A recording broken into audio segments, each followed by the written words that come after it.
welcomes you to the following presentation of the National Football League.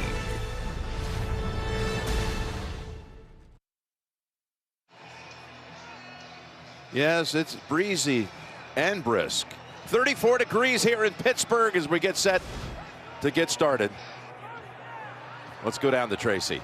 Well, Jim, you guys mentioned it, the importance of T.J. Watt. Well, he's been dealing with a groin injury, limited in practice this week. I spoke with Mike Tomlin before the game, and he said he doesn't know how much they're going to be able to get out of him, but they need him on the field. And just look at the numbers. They are 6-2 when he plays more than 50% of a game, just 0-4-1 when he plays less than 50%. And amazing to think how much he's been limited all season long, but still leads the league in sacks, guys. Yes, he is dangerous, but he will be sitting out here at the start because Pittsburgh will be receiving the kick. Tennessee won the toss and deferred.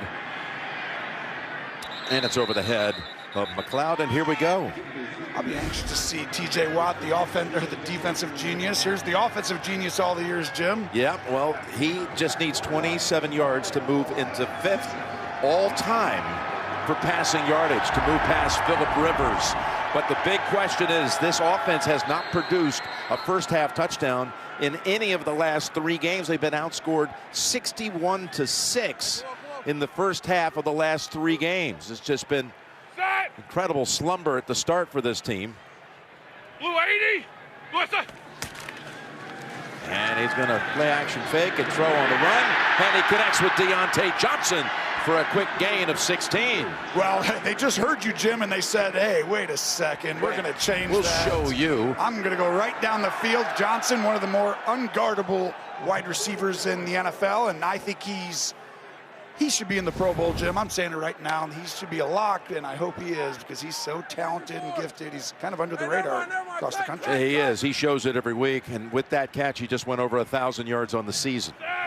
41. With his 82nd catch. Those are definitely Pro Bowl numbers, and I expect he will be a meritorious recognition as the handoff goes to Harris. Looked like he might have been struggling holding onto the football, and he is backed up after a gain of just 2. Of course, one of the big questions all season long for Pittsburgh has been an offensive line so inexperienced, 2 rookies on the line, and can they give Ben the time that he needs to operate? Well, they haven't been able to most of the year, right? But the offense is kind of built a certain way. Get the ball out quick and then throw these go routes over and over again, and they got the people to do it. The biggest thing is the intermediate game, the 15 yards over the middle, the stuff where you have to take a hitch in the pocket and wait it out. And they haven't really done that a bunch, and a lot of that is because the offensive line. But I think we're seeing signs of life. 2nd and 8. That was just kind of thrown in the area of Harris. That was a quick throw. Are they going to call that an incompletion? Yeah, they're going to call it incompletion so they don't lose all that yardage. Here, you take it. Hot potato. It is an incompletion because it's like a shovel pass. Yeah. And it's forward, not backwards. So once he dropped it, it actually helps the Steelers. It does. It's 3rd and 8 for them. But Dupree, by the way, is back off of IR on the field for that Tennessee defense. The former Steeler who came out for the coin toss and called it right.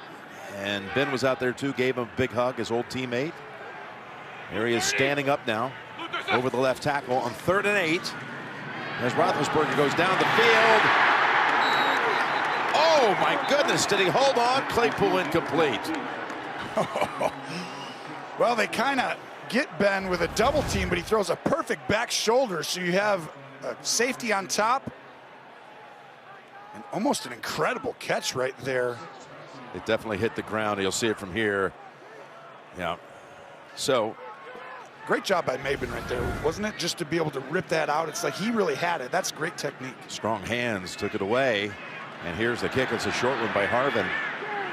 Bounces at the 32 and goes sideways out of bounds.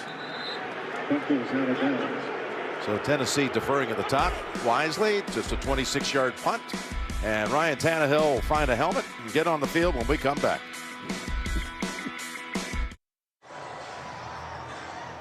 All right, the 9-4 Titans under the directorship on offense of Ryan Tannehill. Tannehill 40 yards away from 30,000 passing yards on his career. We were talking about how Roethlisberger's moving up to number 5 today. Tannehill's moving past 30K. Here they are, first snap from the 30. Hilliard is the running back. They fake it to him, and they're on him right away. It's Chris Wormley. And a loss of 8. Watch the top right up there, Jim. You have a touchdown to Julio on the first play, but of course, he doesn't get time, and that's what's happening. Look at that. There's nobody there. That is a touchdown, Julio. Ooh. Bang. Welcome back. Your second game after the hamstring. But Wormley with a huge sack right there. When you go back and look at game-changing plays, that was it right there. Could have been 6. Instead, a loss of 8. Wormley's 6th sack of the year. 2nd and 18. And they're able to trip up Hilliard pretty quickly. Just a gain of 3. Roger Saffold is out on the offensive line, out with a shoulder injury. Aaron Brewer starting, so we'll keep an eye on that line. They got beat up on that first snap. Luwan, Jones, Davis, Quesenberry. That's the front 5. And you said it, Brewer, who's in right there, got beat one-on-one on Wormley. It's a touchdown if you have. That's why sometimes you're like, wow, how come someone's not playing as well? Well, Tannehill's playing great if he had that extra second there. These injuries always affect the football team, and both these teams have had it there. That's all it is. 1 second could have made all the difference. 3rd and 15. Set up a screen to McNichols. And look at all the helmets on him, including Minkah Fitzpatrick. And it's short work for Tannehill and the Titans. A Titan lineup today that does not have a single player with 400 yards from scrimmage this year. That's how much they've had to divide the labor in terms of all the injuries. And of course, that means Derrick Henry's absence, most prominent of all. Kern to punt. It's a low one. Fielded at the 18. McLeod shakes off the first hit. McLeod past the 30 into the 35. So a nice run back by Ray McLeod before Pruitt ends it. 17-yard run back, 50-yard punt. Terrible towels are out early and often here in Pittsburgh. Rated everyone. Kyle wrote there's literally nothing to do but play games in VR. Happy holidays. Oh, a lot of memories between these franchises. Of course, the Titans originated in Houston, and for years they were with the Steelers in the AFC Central and had those 1978 and 79 AFC Championship games up in Pittsburgh. Bum Phillips and crew come up here trying to get past them. They couldn't. Pastorini, Earl Campbell, the late Curly Culp. All right, second series for the Steelers from the 35. Batted down at the line of scrimmage. Let's talk about this Titan defense that is second best in the league against the run, only giving up 90 rushing yards a game. Got a rookie starting on that front. Naquan Jones with Tierre Tart out. They've only given up 100-yard rusher this season. That was James Robinson of Jacksonville, and the first of their matchups went for 149. Only 100-yard rusher. You're going to hear a lot about these defensive guys, Jim. They got 3 outstanding players. Roethlisberger able to escape this time and sling it downfield. Comes up just a little bit short of James Washington. You see the pressure, like there's not a ton of blitzing. There's some simulated pressures, which are a great job as you see the receiver go up, runs a stop route, and then Ben scrambles. Get a little hands, but no call there. And see Landry pushing the pocket. There's Simmons, 98. These two players are having an outstanding year. Landry, huge motor, but Simmons has really come on. He's a dominant force now, Jim. He's one of the most underrated guys in the NFL. Not a lot of people know about him nationally yet, but you're going to see him throughout the playoffs really step up and make a couple of big plays, I believe. It's 3rd and 10. There's Johnson trying to slice through that defense, but the Titans have that lateral quickness also, and they too will force the 3 and out. I thought he had a chance to go forward just at that first one. He should have went right after he got by 24. Right there, go forward. You'd gotten close to the first down and giving you a chance to go for it. But you see the rally tackling, and this is why Tennessee really well coached. Mike Vrabel, Shane Bowen, defensive coordinator. 7 plays run by Pittsburgh. 6 of them have been passes. Harden. His first punt traveled only 27 yards. It's much better. Backs up Rodgers to the 10. Rodgers down the sideline. There's a flag out as Rodgers weaves through the Pittsburgh Steelers. What a run! But will it come back? I mean, he returned it 55 yards after a 51-yard punt. This is going to be a huge call because it looked like there was a trip. But was it accidental? Do they pick it up? I mean, I saw it live going down there, but was it on 45? Blocking the back, they might call? During the kick, blocking the back, kicking team, number 42. 10-yard penalty added on to the end of the run. It's first down, Tennessee. Well, 42 is Joe Jones, who's inactive today, so that was really just a miss ID. I'm sure it was Blasingame, as you said. But right there, you see they're calling it on the Pittsburgh team, which is super weird. The block in the back, isn't that crazy? How about that? The block in the back is on the kicking team. Usually it's the block in the back by the team. James Pierre. Yeah, so that helps Tennessee. Wow, does it ever? It's big, and that right there is why Tennessee. People ask me, how are they 3-2 without Derrick Henry? And the first thing that comes to when you look at everything and you watch all the games, you're like, well, number one, they do all the little things well, right? The special teams, they play clean football. They don't have penalties in the defensive end. They win the penalty game. And at the end of it, you know what they really do? They win the turnover battle. And when they lose the turnover battle, that's where they lost the 2 games. So, big turn of events here as Foreman gets the handle and picks up 6. The big run back, the penalty against Pittsburgh. And let's set this Steeler defense of Keith Butler. I mentioned earlier they're 30th against the run. You just saw 6 go to Foreman. How will they rebound after Dalvin Cook shredded them for 205 a week ago? It's just very strange because you have a dominant presence in Hayward, Watt. But here's what happened.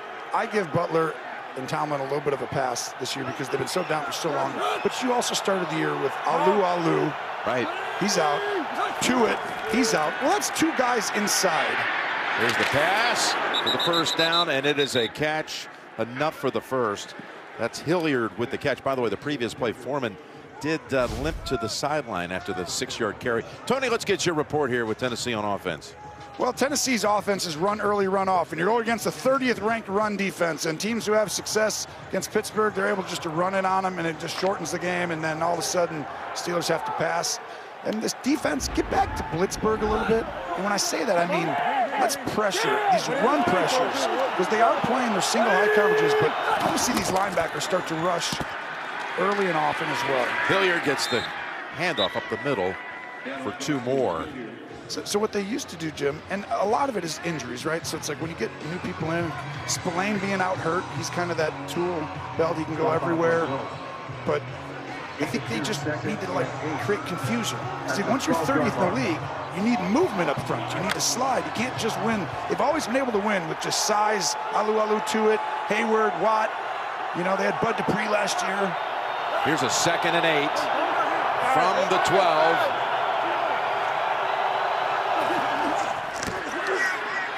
Looking to the end zone, fires it in traffic, and that was Devin Bush who got a hand on it and nearly a theft.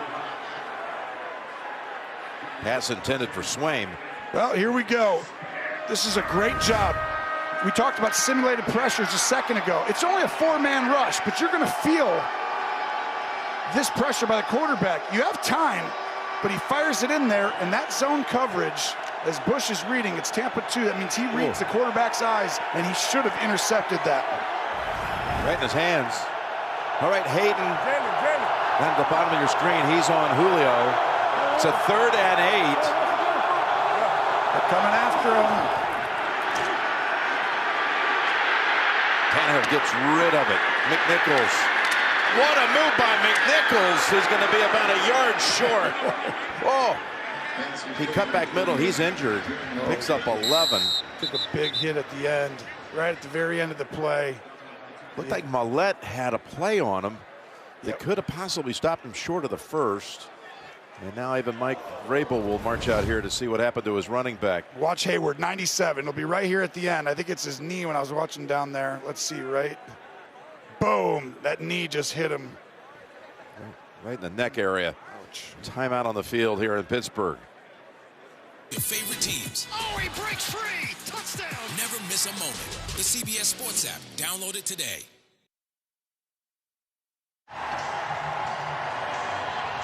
McNichols, by the way, was able to hop on his feet and jog off to the sideline after being injured, picking up a big third down conversion down inside the 1. Tennessee, since Tannehill, you Titan fans know this, you hear it all the time, #1 red zone offense since he came to Nashville. He's got less than a yard to go, first and goal. And keep it, and he's going to power across for the Titan touchdown. And this is why I think they're so good there. That's his 7th rushing touchdown this year. And right there is what separates. Why are they so good, Jim, in goal to go, right? 1st and 10 inside the 10-yard line. They're 88% they score touchdowns. That's crazy. They had the highest ever, 94% in 2020. And guess what? They're also 3rd in 2019. So why it happens is Ryan Tannehill's ability to run. So he's got the Lamar Jackson aspect. Not like, hey, I'm going to make you all miss. But he's an extra guy down there. And then they run the ball, and it's just a surprise. Ryan ends up running it in. Bullock makes the extra point. All of this set up by the Chester Rogers 54-yard punt return. Back in 30 after this from Lowe's. There's a new team in the NFL. One that plays for home. Everyone's home. Whether you're a rookie or a seasoned pro, this team has your back. We can help you tackle any project. We're the Lowe's home team, and anyone can be on it. are you in? Try out for the Lowe's home team today.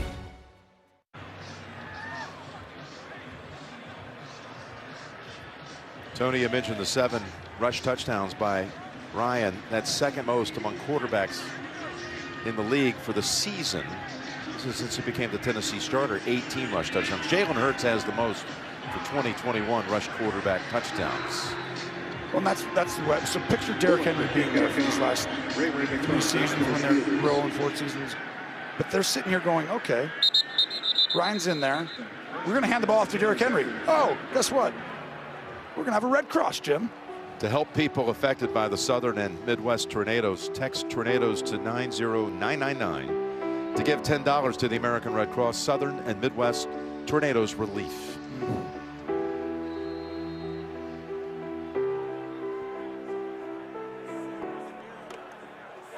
So again, the Steelers find themselves down early. We're just halfway through this first quarter. That's not a shock, right? It's just amazing how it keeps playing out this way. I mean, just over and over again. You called it. No touchdowns in the first half, the last 3 games. Here's the handoff to Harris. He's got nowhere to go. Yeah, then you look at a team that was down 29-0 to Minnesota, and all of a sudden they erupt and have this play at the end, which was a beautifully thrown ball from Ben to Freiermuth. Then the collision, though, that knocked the ball loose. They were that close to be able to maybe force the game into overtime. And that was being down 29 late. And that was big. They had 1 game room for error at best. They went out there 10-6-1. I'm 100%. Oh yeah. 9-7-1 has a chance, but it's not something you want to have to do. Roethlisberger is taken down. Well, we talked about simulated pressures, and here it is. Watch, the slot receiver comes flying off, and the receivers are covered. Ben did not think there was a blitz coming, and so what happens, it's a handoff, Jim. He has the ability to throw it or hand it off. He takes it, he's about to hand it off, but he senses that guy blitzing right at that moment, and then he goes, I can't hand it off, he's going to get hit. So then he has to take a sack. That's the 31st time he's been dropped this season. Now you find yourself in 3rd and 14.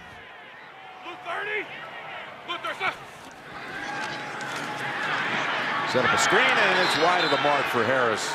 Throw was rushed. And the crowd, I hear some rumbling inside Heinz Field here as they're disenchanted with yet another slow start by the Pittsburgh offense. Yeah, it's just a frustration aspect because we have 3 third downs in this game, and they're all really short passes, hoping to get first downs. And it's part of your offensive line, just trying to protect them. Chester Rogers really accounted for so much of that first touchdown with the long return. And Hartman for the second punt in this game. 2 of his 3 have been woeful. One traveled 27 yards. This one is going to be right around that same number. This holiday, Verizon has Lowe's, official home improvement sponsor of the NFL. And by State Farm. Like a good neighbor, State Farm is there.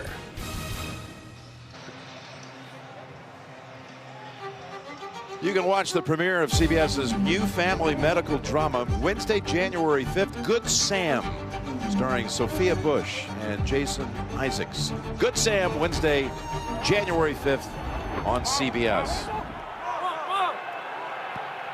Foreman, by the way, we saw him shaken up earlier. He had his right foot taped, and we expect he will return. So on the sideline, looks like he's ready to be back in action when called upon. As Tannehill able to exploit the center of the field, and that's a catch. That's Westbrook Akina with the catch. Here's Ryan Tannehill's numbers with Derrick Henry, and without naturally any quarterback would see their numbers affected by that. And they're going up tempo here from the Pittsburgh 41. Whoop.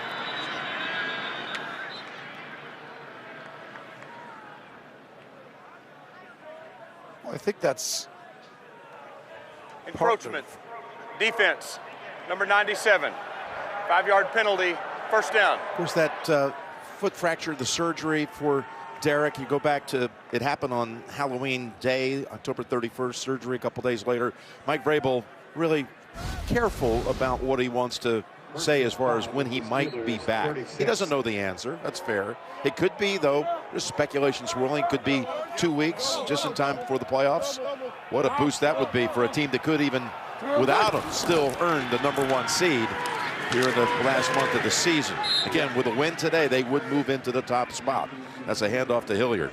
What do you think? I think you're dead right. I think Vrabel's done an outstanding job. I mean, he's already shown everyone how great of a football coach he is, and he proves it over and over again. That's what this league is about. But the other part is get Henry back. Now you got A.J. Brown back. Yeah. All of a sudden, Julio just got back last week, and he's looking good. Here's Tannehill's pass near the sticks. That's a catch by Pruitt. This is one of those, you look around the league, and we've been around a few places now, and it's like, whoa, this is a team that could be very different on offense going into the playoffs, whereas other teams are like, okay, this is who they are.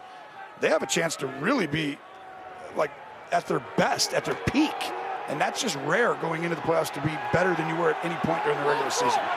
Todd Downing, the offensive coordinator, able to bring back Foreman for this 3rd and short. Flanking Tannehill from the 31. And they'll give it to Foreman. He's got the first down.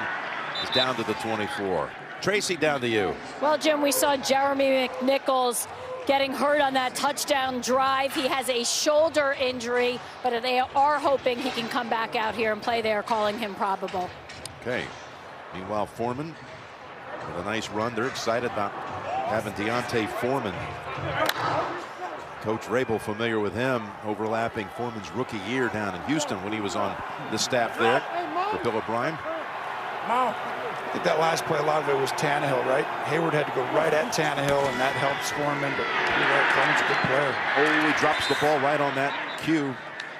Right on your cue. Right when really you said good player. Really good player drop. How did you time that up like that? Well, I waited to see if he was going to catch it, and then I had said, I got to make up for this for him.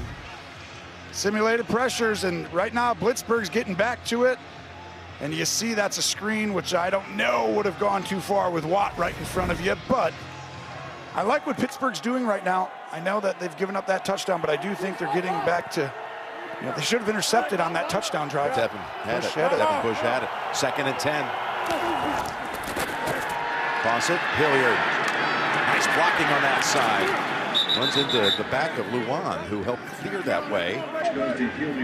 And it's near another first down. McMath also throwing a nice block on that left side. Great play call. Toss outside, Luan getting on the edge, and see number 40 doing the rest for you. 3rd and short again, 3rd and less than a yard. With a call on Foreman again. They're back in the red zone for the 2nd time in this opening quarter. Yes, it's Tannehill, dangerous with the football, and he's got the first. Had the option, he kept it, he got the first. Well, that's why the Titans, I was telling you earlier, they're so good in goal-to-go situations, and really on 3rd and shorts, this should be the best team because they're very similar type deals. They can throw the ball, they can run the ball, they can also get in shotgun and run the ball to the running back, or Tannehill can keep it. So you always have to add an extra guy. Well, when you have A.J. Brown back and you have Julio Jones back, you've got to go add that extra guy on 3rd and 2 or in these goal-to-go situations. Now those guys are one-on-one outside. And you saw the first play of the game, that was a touchdown they missed because the sack. That's going to happen in the playoffs when everyone's healthy. First down from the 13. Tannehill kind of shook off his right shoulder after the hit. And he's going to use that right arm to zip it incomplete. It was going to Hilliard. Got broken up by Bush. Yeah, he took a hit. The quarterback, Ryan, 2 plays ago, and got hit right there. That hit by Hayward on the right shoulder had him up stretching a bit, but certainly had a lot of velocity on that pass that just fell incomplete on the next play. Yeah, usually you'd say he would make you throw it slower, but you don't throw rocket balls on angle routes 4 yards in front of you.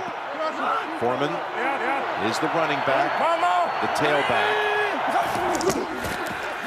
And they pitch it to him. A blasting game trying to lead the brigade, but the Pittsburgh defense on the occasion, including Loudermilk, holds them to 1. This is what I want to see. When you want to stop the run, see how he's starting to come, Jim? He's going to be flying in here. What happens then is that makes these offensive linemen have to make quick decisions. They have to now communicate on who's getting who right at that moment, and that's what they've always done. And I think they're going to get back to that. That's what I wanted to see today. They're doing it. Got a 3rd and 9 this time. Julio in the slot to the left.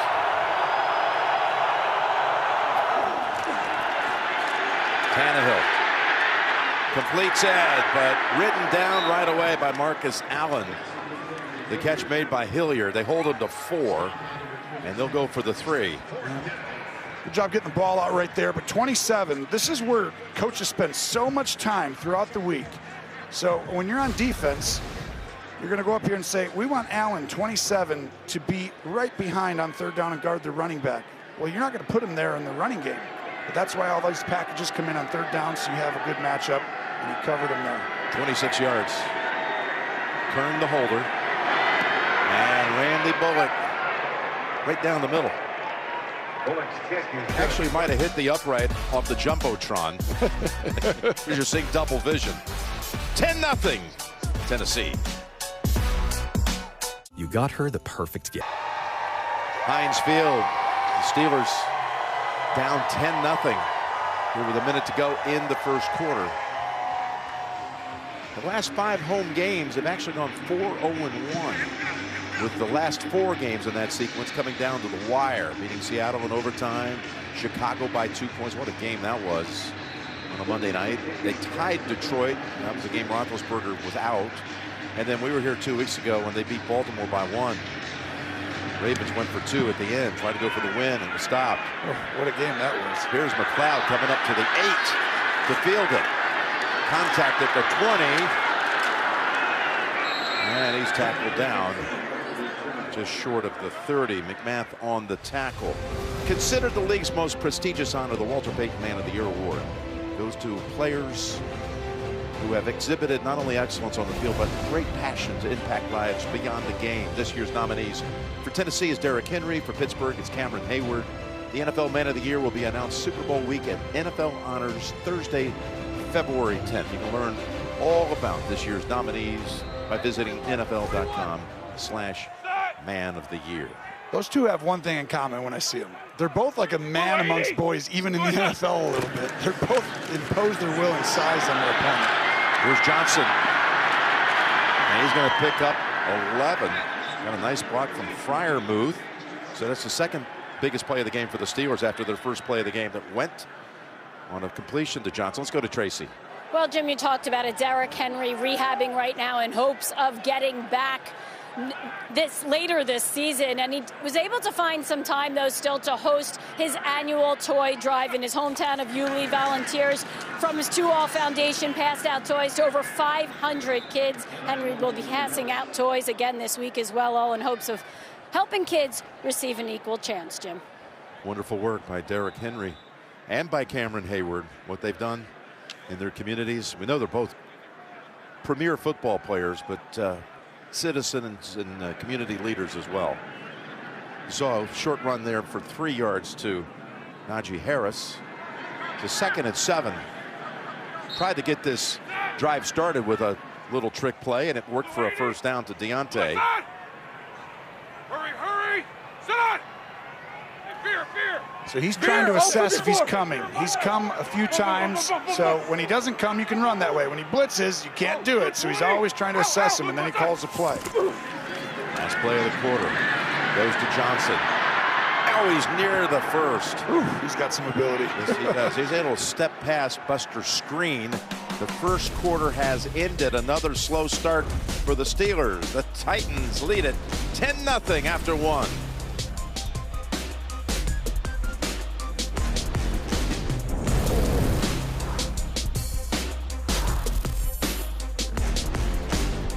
With DirecTV.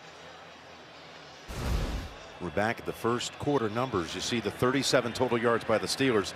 Deontay Johnson has 36 of them. He came up short of the first on that last play of the quarter.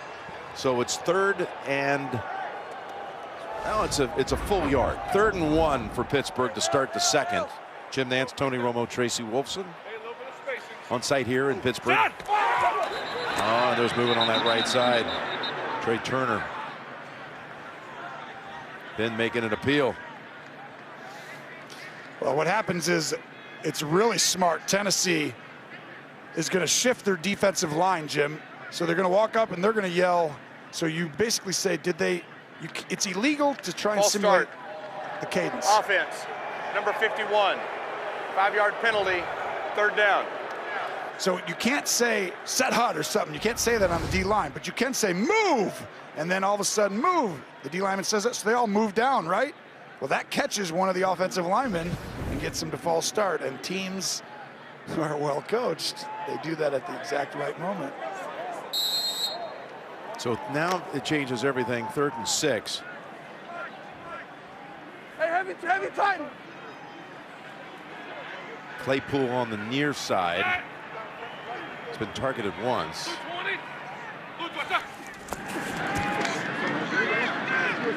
Out of the backfield they go to Harris. Boy, he tries to avoid by making 2 spin moves, but does not get the yardage they needed. And you can tell right there the swarming and the speed of this defense, and they're playing a zone coverage. It's really a good job by Ben. Another ball that's thrown short of the sticks, but you probably had to there. But Ben wanted him to cut and get going forward up field. But you can see the speed, right? This defense, they're so good in so many areas. 40 yards total of offense so far in the game and 2 first downs. And the fair catch made by Rodgers after a 40-yard boot. Back in 30 after this from the Home Depot. Our Fairbanks, Alaska store is closest to the North Pole, which has folks wondering, does Santa shop at the Home Depot? No comment. No comment. No comment. There's a lot of Nicks in this town. Somebody made the naughty list. These tiny gloves are the most popular. We don't know why. It's elves. Come on, Bryce. Find everything you need to make the holidays yours. And maybe Santa? Santa, I'm Keith. At the Home Depot, how doers get more done. I've never seen a big guy wear flip-flops. We're back with the Titans taking over at their own 15.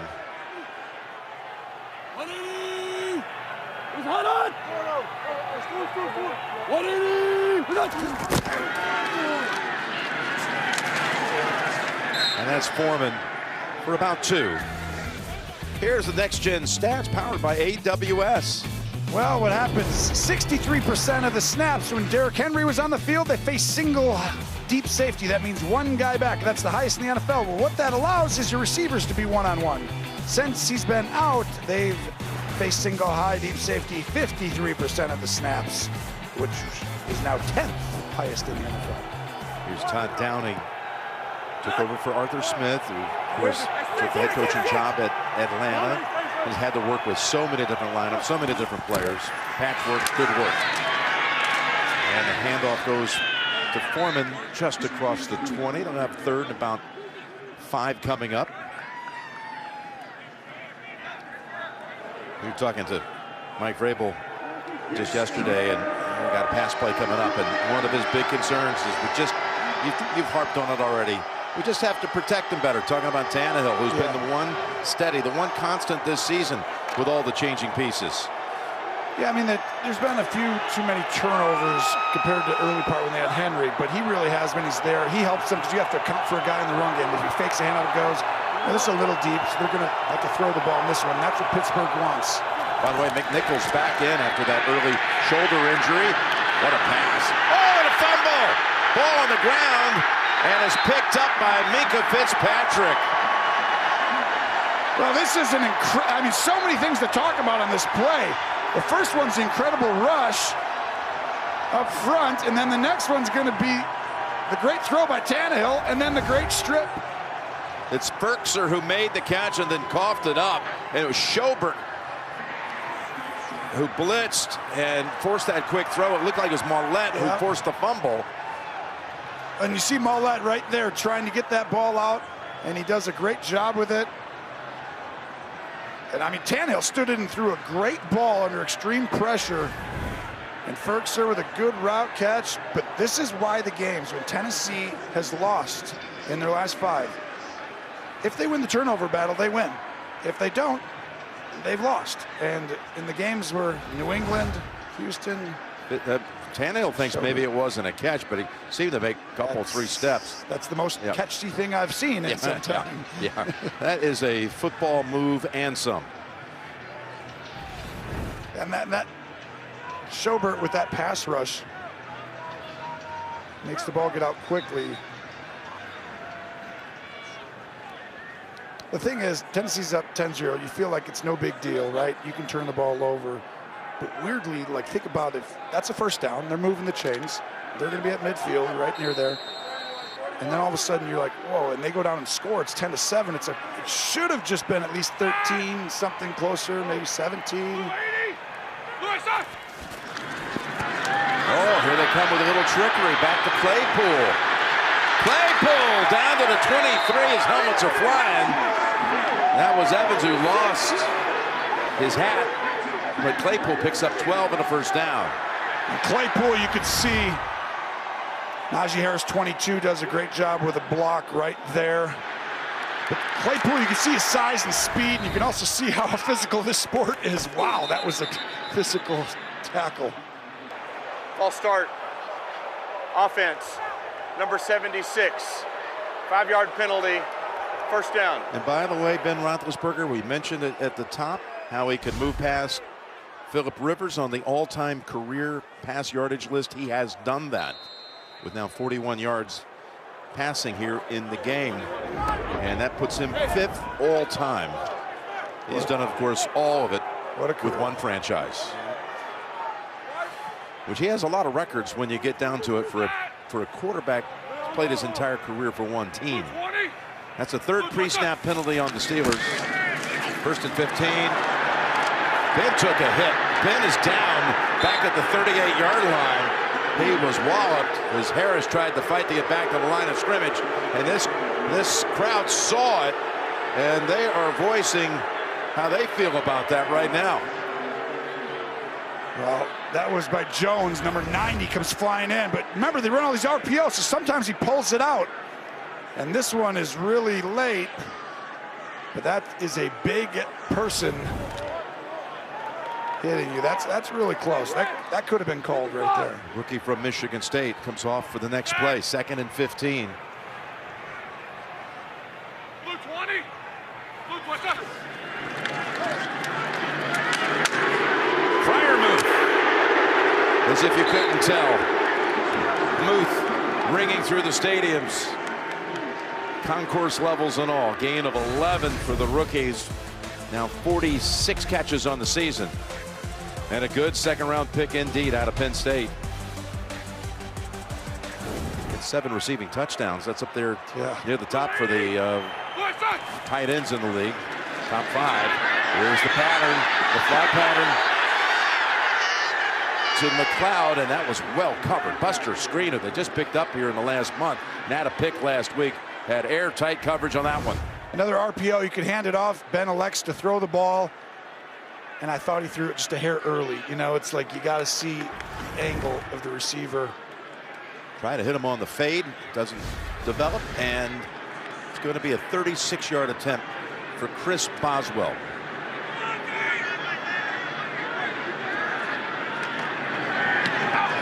And the kick is good as Pittsburgh puts points on the board.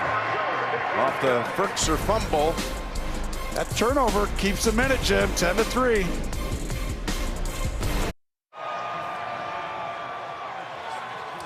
Pittsburgh able to get points off the turnover. A field goal. 10-3, 10:35 to go, second quarter. Steelers sitting there at 6-6-1 on the season. The tie against the Detroit Lions. And next week coming up, Pittsburgh have its hands full heading to Arrowhead to take on Kansas City. Meanwhile, here's the kick. Angled. Rodgers. Ooh, both lower their head. You can hear that up here. And that was Lane who made the contact. By the way, all of us here, this crew, so excited to see the arrival this week. Roman Brewer. Tom Brewer is up here in the booth with us every single week. He and his wife Benish welcoming the little boy, 7 pounds 15 ounces on Thursday. Their first child, mom and baby, are doing well. Tom, we're not so sure about. He's still trying to get over the shock. I don't think he fainted, but it was close. It was close. I can tell you, the baby will probably be stronger than him here in about saying a lot. 3-4 years. So. Congratulations. Congrats to those two. I love them both. There's a deep pass. He's got him. Oh, it goes incomplete. Westbrook Akina unable to hold on to it. Would have been about 42 yards. Jim, that's his first drop this year. So if you're going to have a guy who you know is going to catch it, it's him. And he just somehow doesn't come down. What a throw under pressure. Hayward is hitting Tannehill, and he throws a dime. Wow, this game has had like 2 or 3 plays that could really change the way this has gone. That was some pass. Ball's incomplete. Here's Foreman lowering his head and spinning out for about 7. Actually going to mark him down a little earlier than that. Down by contact at the, well, close to the 28. 6 carries, 25 now for Foreman. Gain of 5 as it turns out. All right, you got man-to-man coverage. He knows. Let's get some crossing routes. Get some people moving. Go up, cross the plays. Julio is not in on this play. Seemed to be a little shaken up on the fumble play before. Slow to get up on that one. There's Tannehill's pass. It's there for the first down. And you see, once you know you're in man-to-man, you go up and call a play, and here comes crossing routes across the field. And here comes Cody Hollister with the grab. And Hollister's on your right side. He'll come all the way across, as you see everyone on the right side. But Hayward's having a day. This is going to be huge. At some point, I think Tannehill's going to end up making a mistake, not because of him, but because Hayward is lined up right there, and he's going to be going against your weak spot, the backup left guard. The more they can get him on that guy right there, the more likely the Steelers are going to create a negative play. Go to the other side, and Foreman is unable to get past anybody, including Mondu. So no gain. Yeah, you look at these two defenses, Tony. You go at each level of their defense, the line, the backers, the backfield. They've got stars. You got Hayward, You got Watt, you got Minka Fitzpatrick, just like over at Tennessee, kind of unheralded. You got Simmons, you got Landry, and you got Byard. I mean, these are all three great anchors for each of these defenses to build around. You're exactly right. The biggest thing is Pittsburgh also had those other two big guys inside. But I think right now, Tennessee flies around on defense. I mean, we've done a lot of games. This team is really explosive almost at tackling. Here's a 2nd and 10. And that's good for a first down. Big gain to Foreman of 18 yards, and onto the Pittsburgh side of the field they go. And that's where I see just that little difference right now is you saw 6, 7 guys come flying in for a tackle when someone catches it for Tennessee. And on these, just a few too many missed tackles.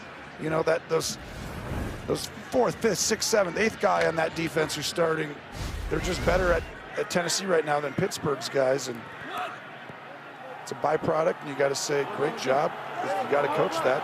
And Pittsburgh's always had that. They just don't have it right now. We got 45 yards, receiving yards out of the backfield of Tennessee as McNichols carries it for about 3. That's Highsmith on the tackle. Alex Highsmith wearing number 56, which was Coach Vrabel's number back in the day when he was drafted in the 3rd round out of Ohio State in 1997 by the Pittsburgh Steelers and by Coach Bill Cowher. Vrabel loves talking about his old stats and his old plays, doesn't he? All we want to know, did we win the game? He had an interception of Ben in his career. Played 4 years for Pittsburgh. A lot of fond memories. Pretty good, though, when you get coached by Cowher and then later you get coached by Belichick. No wonder he's such a good coach. Here's a 2nd and 7. Dumping it off McNichols, and again, these little throws to the running backs has really worked effectively for them. Here's a little photo of Vrabel. And then this actually is a game against Tennessee way back when. Also had a big sack in a playoff game with Drew Bledsoe when he was a Steeler. And then he went to New England and caught a bunch of touchdowns. That's the one thing. You talk about all the things he did on defense. Brady loved to find him on offense, including in a Super Bowl. Here's McNichols racing down to about the 30, running behind Nate Davis, and that's a 9-yard pickup. Really good run, great movement up front, and you can see just that 28. So you get one cut and get downhill. McNichols has that 3rd down kind of ability. You saw it early when he got all the way down to the half-inch yard line. They need to get the ball in his hands, though, Jim, because different than Henry, different style, but explosive a different way. Julio back in the slot on the right side. 2nd and 1. Plants the feet and goes deep. Goes to the end zone, and he went back to Westbrook Akina. And that went a little bit in traffic. Double coverage back there, Witherspoon and Fitzpatrick. If you're going to make that throw, you got to miss high and away because you have 2 defenders in the area. Tannehill does a good job, and I think Westbrook Akina did a good job pretending like he had a chance at it, which he never actually did. At the 10th play of this drive coming up. So again, it's a 3rd and 1. They've had a number of them. Well, they used to just go ahead and give this thing right here to Henry. But they still trust that. It's Foreman trying to navigate. He found just the tiniest opening. And I believe he's got the first. That looked clogged up and like there was nowhere to go. But he picks up the first. Well, watch this backside over here. That's where it always ends up getting back to. And you see the effort by 85 Pruitt just to kind of make sure he's able to keep the defender from getting too close. It's all that extra effort that's just, I'm seeing it over and over out of Tennessee right now. It's really impressive. Well, since week 10, they've given up the most rushing yards, most 10-yard plus carries, most rush touchdowns. Tennessee's running backs have 109 scrimmage yards here in the first half. Going to add some right here on a little swing pass to Foreman. He's got another 8, close to 9.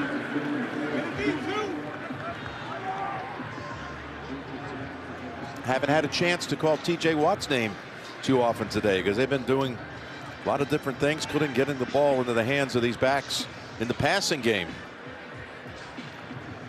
They're getting the ball out quickly. A couple times they've had to stand in and throw, but I think they have a game plan for him, right? Tennessee's really good at game planning for your best player. The problem is Hayward's going to be lined up over and over again on this left side, and it's hard to have a game plan for two people. 2nd and 1. Foreman again able to pick up the first down.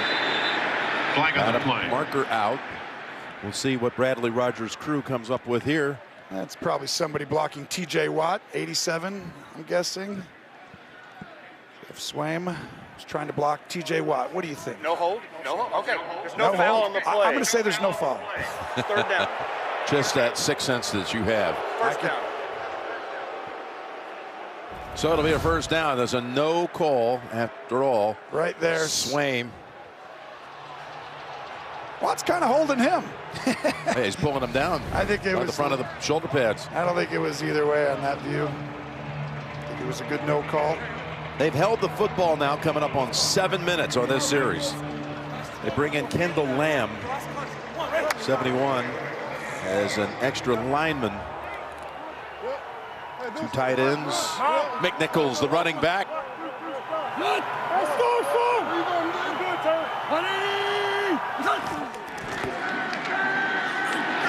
Smith had an angle on him. Going to have a hold call against Tennessee. His swing was the target. Wouldn't have mattered. Offense, number 77. 10-yard penalty, 1st down. Well, Highsmith just takes on Luan and really just got right off the very first step. Luan's on an island by himself over here, and once Highsmith gets outside, Tannehill needs to step up in the pocket, and he was just drifting, and now you got to hold him. He's just going to kill your quarterback. Sometimes I'm like, just let him go. Just don't get the penalty because I might make a mess, right? But they're like, well, what happens if you don't see him? I got to hold him so you don't die. I'm like, yeah, maybe you can hold him on those cases then. Trying to protect you. By the way, that's his first holding penalty in the past 2 seasons. That doesn't happen very often. Back at the 28. And look at the Steelers rise to that moment. And there's T.J. Watt shutting down Hilliard.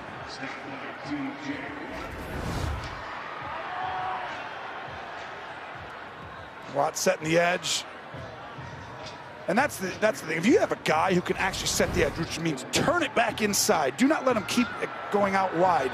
Turn it back inside to everyone that's helping. But then he also turns it back inside and makes the play.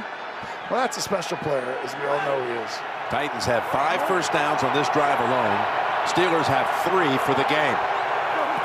2nd and 20 to Rogers. With a bubble screen, and we know he can run and weave. Warmly comes down to tackle him after a pickup of 13. This may take us down to the 2-minute warning. Remember, Tennessee deferred at the top. So they had a chance to do a little business here before the intermission and then get the football to start the 3rd quarter. It's got a little wiggle to him. Chester Rogers will go down to the 2-minute warning.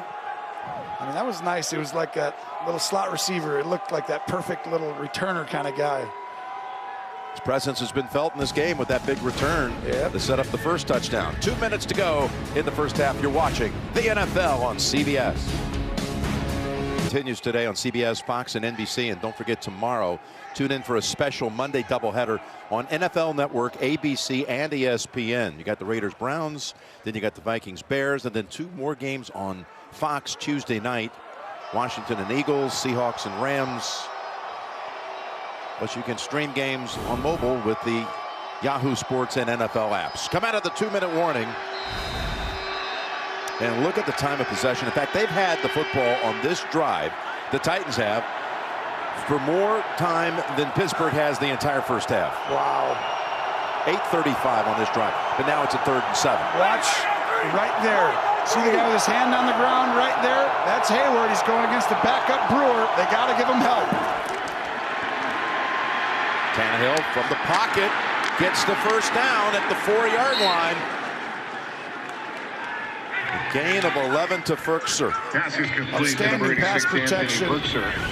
Tannehill waits it out. But watch. See the double right there in the back could have helped. That's what they do. Give that inside a little cushion. And then Ferkser finds a little soft spot in the zone, Jim. And the clock running at 1:30 to go. See, this is where I'm always like, I'd have taken time out if I was Pittsburgh. I thought there might be that. But this is that record-setting team inside the 10, goal to go. It's hard to stop because he can hand this off and he can keep it himself. Here's Tannehill looking up top, now looking for other options, and that pass sails wide of Julio Jones, who does not have a catch in this first half. Don't forget, the Verizon halftime report will be coming up shortly. JB, Phil, Nate, Boomer, Coach Cowher, all the scores around the league. Detroit's beating up on Arizona late first half. Houston over Jacksonville. Dallas winning at the Giants. Jets on top of Miami with the Dolphins on that win streak. So all that coming up with highlights on the Verizon halftime report.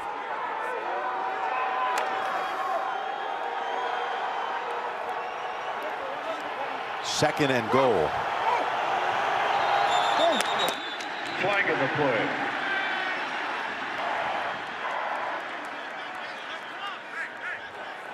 False start. Offense.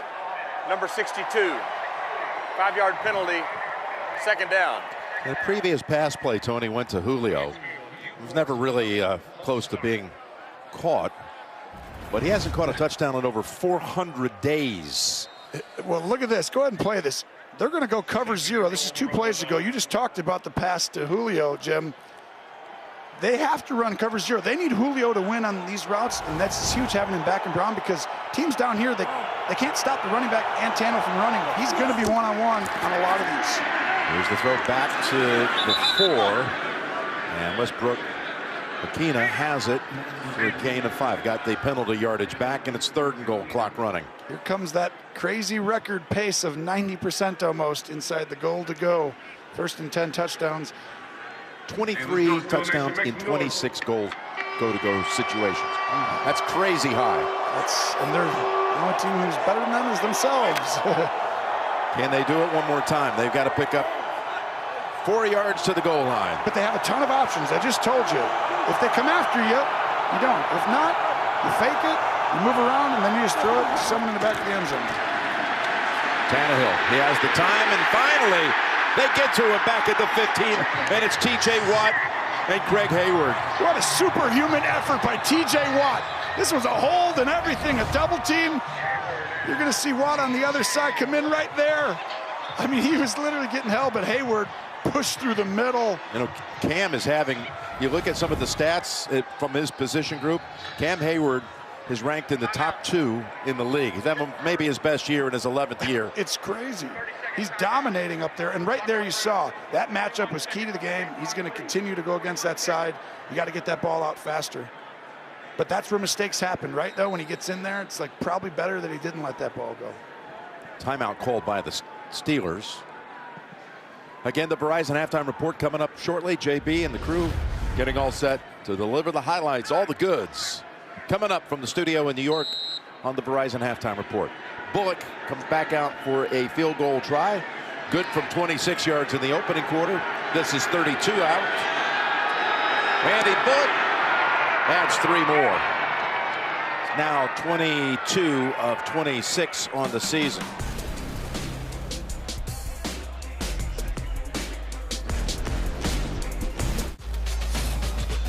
With 26 flavors, got a sauce for every squad. Tannehill scoring from a yard out. Roethlisberger has been sacked just once in this game, but he's had a lot of pressure on him. But that was a 19-play drive by the Titans that took 10-17. Longest by Tennessee, by this franchise, since 2003. Over 10 minutes long. They ran more plays on that drive than the Steelers have snapped it in the half. Crazy. Wow. We have 18 seconds to go. I think the last touchdown Pittsburgh had was before Thanksgiving in the first half, Jim. That's right. It's going to be, barring something here, it's going to be 4 consecutive games. And they're fortunate to be down only 10, really. It's hard to go 20-some possessions. It's like 20, 21 possessions now, 21 without scoring a touchdown in the first half. I mean, that's, how do they expect to, you know, like they're doing a great job of staying in the playoff hunt somehow, you know? Or even staying in this game. They could be down a ton right now. I give Coach Tomlin credit. He's one of the great coaches in the NFL, and How to keep this, you're terrible against the run, right? 30th. You can't score touchdowns. I mean, it's, how are you even in position this time of year? Fire move. Dives down at the 35. Will they take a quick timeout? They do. Yeah, really. Pittsburgh with an excellent job of holding them to 3 points on that drive, keeping them in it again. But I would have used a timeout earlier, you know, because then you'd have more time right here. I mean, you should have at least 30 seconds, if nothing else. Just because when the other team has all 3 of their timeouts, like Tennessee did, they're not in a race against the clock. So you're not like helping them with more plays or time. You're giving them no advantage by you using your time. You're just giving yourself an opportunity. Everybody. Well, 8 players drop back in coverage for Tennessee. Back to fire move. Dives down. That didn't take much time. Well, that's a big difference between 5 and 4 seconds here. If there's 5 seconds, you can do that again. If there's 4, Pittsburgh, their third. It's a 30-second timeout. I know that sounds silly, like it's big, but really with 5 seconds, you can go down, and throw it and kneel. There it is. They gave that back to him. And now you have the ability to do that one more time and get into a position to throw the Hail Mary. Because from right here, when it's cold out, you ain't getting that ball there. There's Shane Bowen, defensive coordinator. His defense coming off that shutout last week against Jacksonville. The first home shutout registered in 20 years. Timeout called by Tennessee's defense. Well, what's happened, you know, Vrabel and Bowen has built a very sneaky defense you don't want to play. And when I say that, I mean they can create turnovers. They have a lot of stop the run. They stop the run. They're second in the league stop, and they're very exotic with only rushing 4 guys. And they do simulated pressure. They're rushing a defensive back, but they still only rush 4 guys.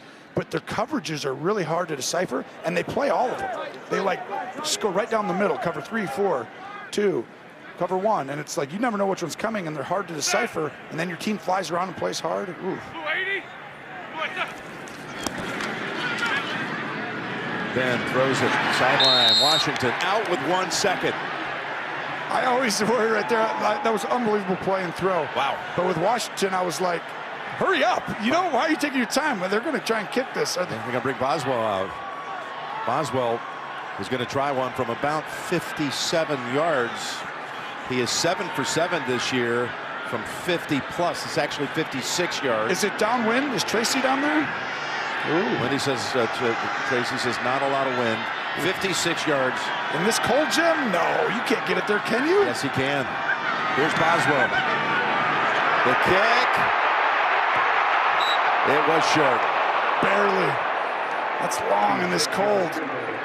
I've played a lot of golf, and I know that I just don't hit it very far when it's this temperature outside. 8, 6 degrees out. That was 56-yard attempt. And again, the Steelers off to a slow start and no touchdown in the first half. Halftime is next after these first half highlights from Verizon and a word from your local station.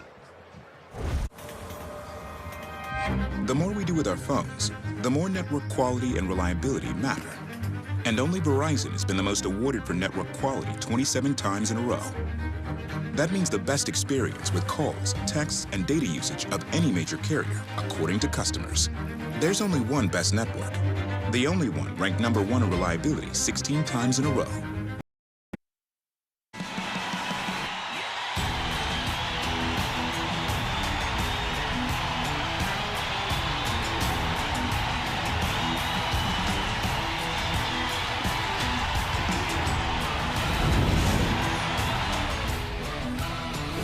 Titans lead at 13-3 and will receive the second half kickoff. Now, over the last 4 games, Pittsburgh has been outscored 74-9.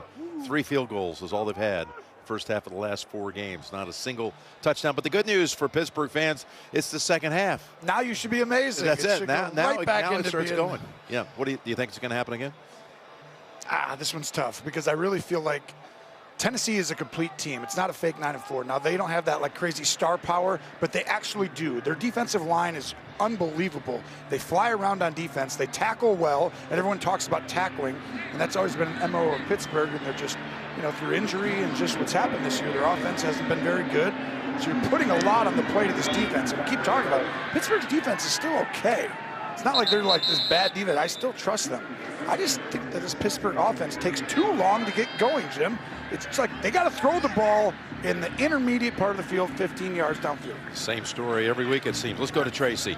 Well, Jim, I spoke with Mike Tomlin, and he said the penalties are just killing them. It is affecting their run game, just 16 yards in that first half. And he said the kicking game as well, giving them too good field position. As for Mike Vrabel, he spent a lot of time in that first half talking to the offensive linemen. He said they need to find a way to protect Ryan Tannehill. Also, he needs to see touchdowns instead of field goals and no turnovers in the second half. Well, here's the first snap, and it's a give to Foreman. He's got a lane. He's got 9 yards. And this running back by committee for the Titans, as you look at the first half stats, has 129 yards from scrimmage. The Tennessee running backs. Pittsburgh, with Najee Harris, 9 total yards out of the backfield.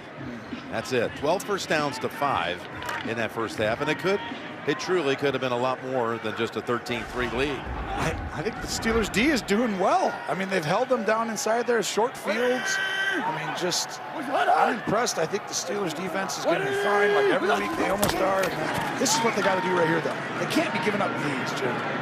Foreman keeps getting the call on 3rd and 1, and he delivers every time. Nate Davis and Ben Jones with great blocks on it, picks up 12.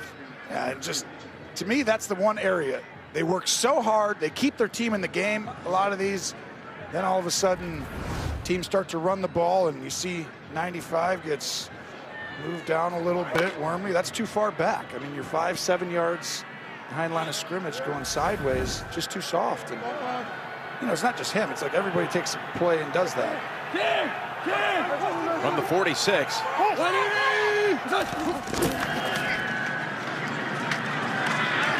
Two good runs this time. They held the one with Foreman. Talking to Mike Vrabel about Deontay Foreman, and he says, sometimes it's one of those classic cases, just a change of scenery. It's a good thing. He was a Houston area kid, was Foreman, went to the University of Texas where he started, and got drafted by the Texans, suffered a gruesome injury at the end of his rookie year, was showing tremendous promise, and now maybe just here in his 4th year getting this opportunity, he's going to get back to where they thought he was going to be 3 years back. Yeah, and he's doing a good job. And you get opportunity in this league when someone gets hurt. Everyone has an opportunity. Now, no one's going to replace a Derrick Henry, right? No one can replace a Gary Bertier. Watch out, gets it away, and what a defensive play as Edmonds is able to knock down Hilliard, who caught it for a loss of 5. It's a screen pass, so they're going to let all the defensive linemen come flying in. And then you got to throw that. And the problem is, it took a long time to develop, and Steelers sniffed it out. That's why you play man-to-man sometimes, because that guy's guarding that running back. We're in zone, he turns and gets away. Now the screen works. So if you can play man against screens, you have a better chance to stop him. 6 out of 10 on 3rd down. Excellent percentage. We've got a stop and a timeout called by Pittsburgh. Steeler defensive timeout. On 3rd and 14, they have to burn one. They were not lined up properly. Yeah, that's not what you're looking for. By the way, I'm looking for this on New Year's Eve. Well, the good old Sun Bowl, the Tony the Tiger Sun Bowl it is. Washington State and Miami. They come from opposite ends of the country. They meet in El Paso. That tradition continues for years and years. CBS and the great folks of El Paso will be teaming up again to bring that action to you on New Year's Eve day at noon Eastern. That's a big one. I've been hearing about that all week from my friends. Should be fun. It is always fun there. 3rd and 14. Handed off late. The draw. Don't see draws like he used to. That one goes out to the 49 with McNichols, and that will take the Titans offense to the sideline. This is actually a great play call. Fitzpatrick sniffs it out. If he doesn't go and make that tackle, that would have gotten a 1st down. But that's the kind of thing you need guys to rally and tackle, and that's where I see Tennessee all year on the tape. They just don't miss many tackles. Every once in a blue moon it comes up in a game or something, but Other teams, it happens more often. That's why they're dangerous. Here's Kern, 14th year, been a good one for a long time in this league. I remember Bill Belichick one time telling us that he's the best punter in the NFL. Thought he was the best player. Remember that? We're getting ready for a game. Here's McLeod, 13. He's telling us in a meeting. He wasn't even joking. He says, you got to stop their best player. You know, their best player. We're trying to think of who is it. And he tells us a punter. Punter. Several years back. Then you look at the stats, it was like, oh my gosh, this guy does put it outside the stadium and bring it back in. Tennessee 13-3. Merry Christmas. Jake from State Farm. What's good? At Heinz Field. Close to downtown here in Pittsburgh. When the Steelers score touchdown, you can hear the roar across the Allegheny River in downtown Pittsburgh, but no roars so far today. Just a field goal. That's it. Set. Blue 20. Blue 20. From the 23. Oh, look at this. Ben never, ever had a chance. Look at Bud Dupree. Show Pittsburgh fans what he used to bring here at Heinz Field. Spent 6 years with the Steelers, and that play is a loss of 9. See 48, those eyes, he just breaks all this up and goes in and tries to grab everybody that's possibly standing there as we get a little no huddle coming at you here, Jim. This is when they start coming back, though, right? Like, just get up and go, run some plays quickly at the line of scrimmage. Might have a free play here, going deep ball. And it is picked off by Byard, but it will be coming back as presumably Tennessee was offside, no doubt. Yeah, Jones gets offside. Too quick a start. Defense, number 90. 5-yard penalty, second down. But leave it to Byard to end up at least getting his hands on the ball, because he does that with great frequency. 5 interceptions on the season. Hey, Jones is blowing up the middle of that line a couple of times today. Well, this is what I keep saying. These guys don't have to. They run these like simulated pressure, but there's only 4 guys rushing, because they got Simmons, 98, who's having a great year. He's a presence in there. Autry has 6 sacks, 96. There's Jones, who's an undrafted free agent, and he's playing really high-level football. Landry's fantastic, and you just saw what Dupree just did. I'm like, wow. Here's Dupree standing up. Try to get to, oh, Claypool took his eyes off of it. Not sure it would have gone for much, but this crowd gives him a little feedback. They're still irked about his first down signal at the end of the game in Minnesota last week that ate up time. Yeah, we can get into that. Watch how many guys run at him here. See 98, Simmons is flying.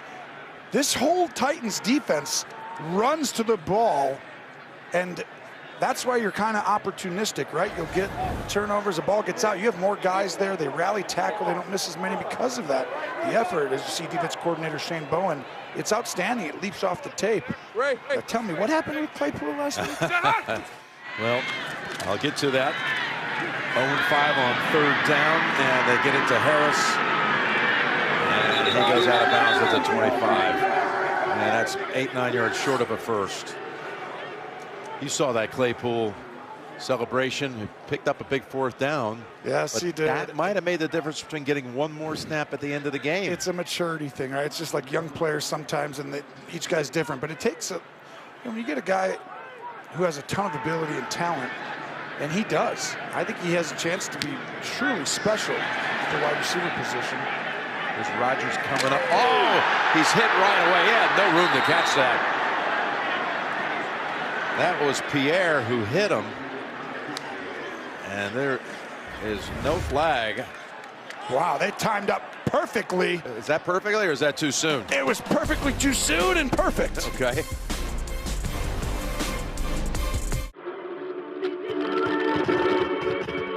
With a win today, would move into the top spot for the AFC as far as the playoff standings. They win out, they're guaranteed. They control that destiny to be the top seed. By the way, on that punt return, I thought perhaps Pierre had gotten there before the ball did, but he absolutely did time it up perfectly. There is no halo anymore, and he was just a split second behind after Rodgers had made the catch. A clean play. What does halo actually mean? Like that one over your head. You should see it all the time. It's a 4-yard pickup by Hilliard. This AFC playoff picture It's wild. Remember, Tennessee beat Kansas City 27-3 earlier in the season. Chiefs haven't lost since that loss in Nashville. But because of that, with a win, would move to the top. New England having been defeated last night by an impressive Indianapolis team. And there's Pittsburgh at 6-6-1.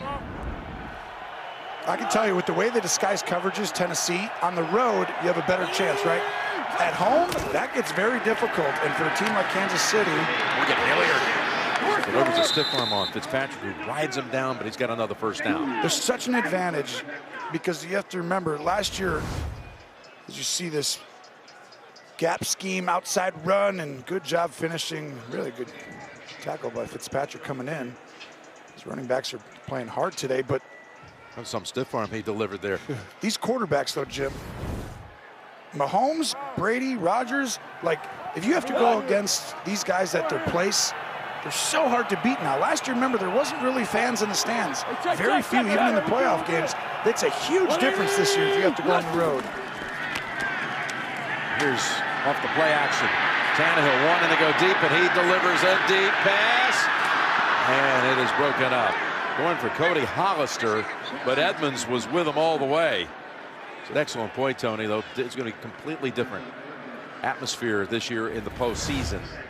Not taking away anything what Tampa did, they could have still easily won. It just would have been even tougher if they'd have had full stands as Tampa went on the road in the playoffs last year. I don't think anyone's doing that. Good job there by 16 to actually Cody Hollister to not let it get intercepted. Just, again, brought up a practice squad upgrade 24 hours before the game. Second down and 10 to Rodgers. Oh, he's level. That's Edmonds. Right there. That's the Steelers flying around that we've seen Tennessee do today. But that's what we're so used to seeing. The movement and the flying and saying, I got this gap. See, right there, shooting that gap, making him go inside. Next guy comes to fill it. I want to see that, don't you? Like, that's football when they're playing at their best. That's back to the old Dick LeBeau days. Yes. You know, who was D coordinator for both of these franchises. Now living in Southern Ohio. Great Hall of Famer who we sent along best holiday wishes to. Everybody loves Dick around the league. Coach LeBeau, one of the greats.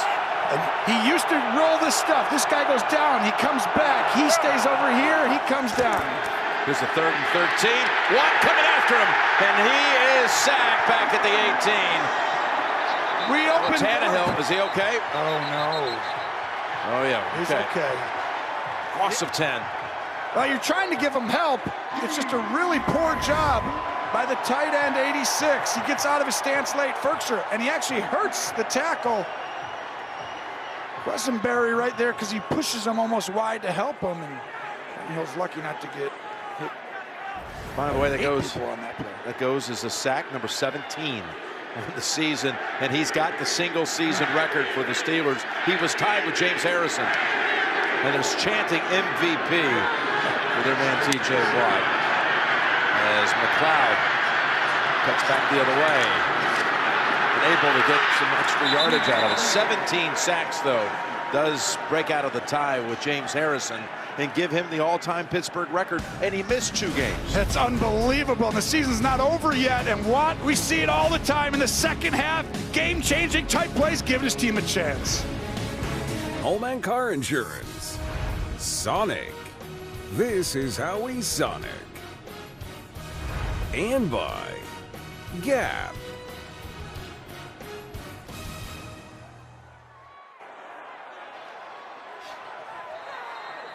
Santa and even the Grinch on hand to watch this one as the Steelers now Blue 20.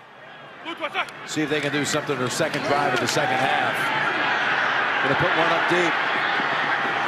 Oh, and almost. Oh, it is a flag thrown on Buster's screen. They were trying to connect with Deontay Johnson, who made a play off the deflection. I'm anxious to see what this call is because it might be on offense. Yeah. Oh, it is going to be. The only thing that looked when, you know, we're looking down the field when that ball's in the air, and it's like almost looked like the offensive player pushed off. There are 2 fouls on the play, 1 by each team. Holding, offense number 51.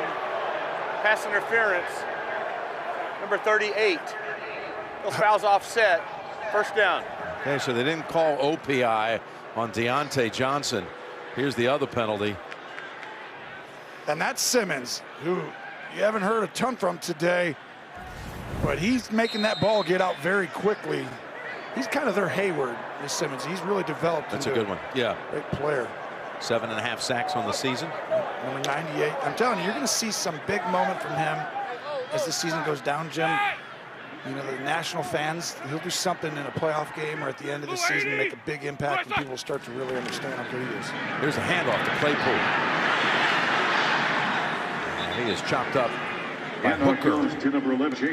JB and Phil, it's update time in New York. Jim, Tony, and Tracy, go figure. Always surprises on Sunday. Jared Goff finds Jason Kabinda, 6-yard touchdown. After a Kyler Murray interception, they throw that 24-3 Detroit over Arizona. Back to Jim, Tony, and Tracy. All right, playing themselves right out of the first pick of the draft. It's always like, it's got to be the worst thing as a fan. There is Harris for 2. It'll be 3rd and 1 coming up. And let's go down to Tracy. Well, Jim, Julio Jones just returned from the IR last week because of that hamstring injury, and it seemed as though he tweaked it earlier in this game. He played throughout that first half, in and out. I saw him with a heating pad on it. He is now in the locker room. They have ruled him out with a hamstring injury. Thanks, Trace. Here's 3rd and 1. Throwing for it. Getting it. Freiermuth able to just kind of ignore the Fulton force and contact. Actually, he was staggered a bit by it, held onto the football, and now they're quickly out here, the medical crew, to look after him. You see him come across. It's Fulton right there that hit him. Ooh. Staggered him. Well, that's a cover 2. And that was right after he took the first one by Fulton.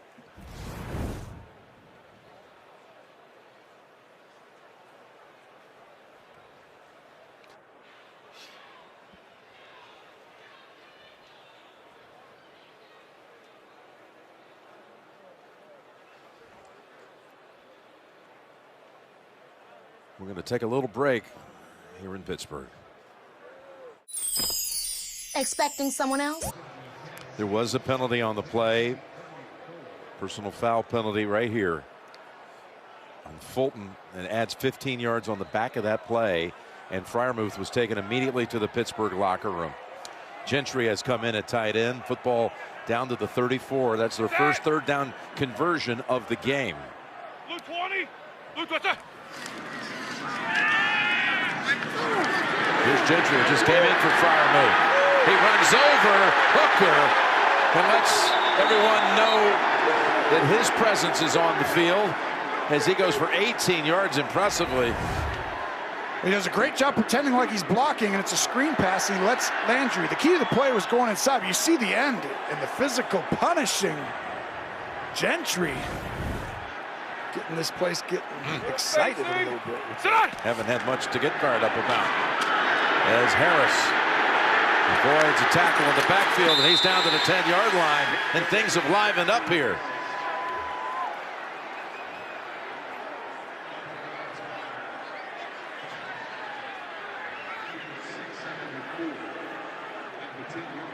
Well, you know you haven't done a whole lot when screen pass for 14 yards. And it gets the crowd for going. 8, gets everyone excited as if it was 2 30-yard plays back to back. It's been that kind of a day. It has. It's that time of the year too.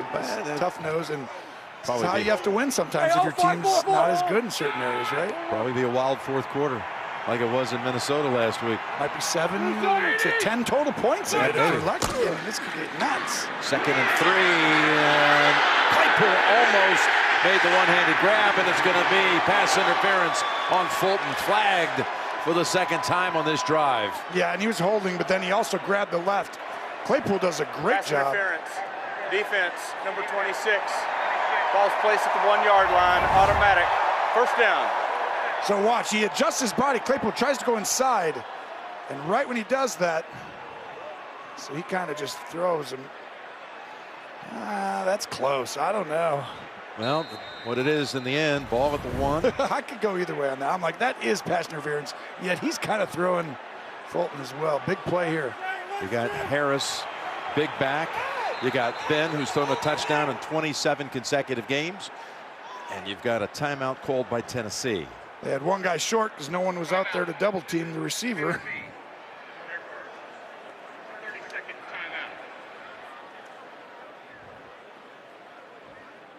Again, just a reminder that Week 15 has been elongated to the point where you'll have not only later action today, including we'll have Bengals Broncos for some of the nation, Falcons 49ers as well. Packers and Ravens are coming up on Fox, national doubleheader game tonight. Saints and Bucks.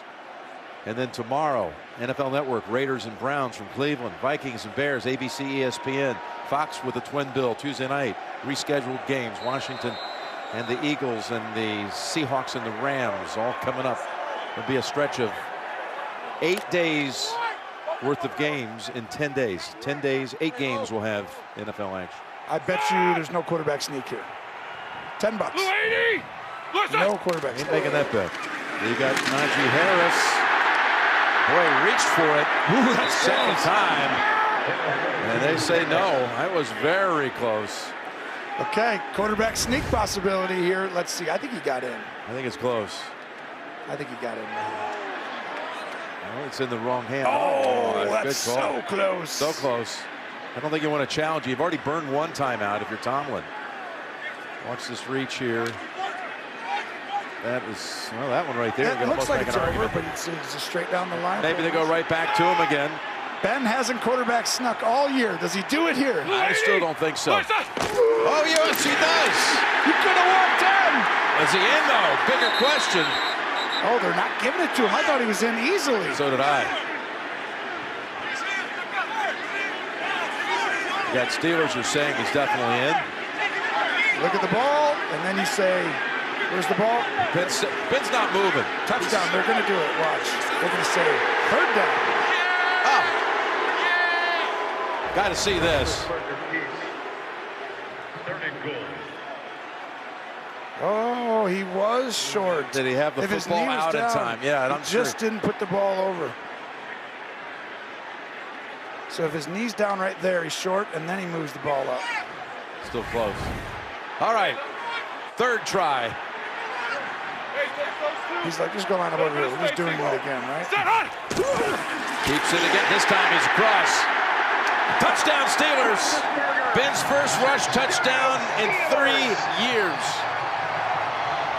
There's it right there. Got back in the game.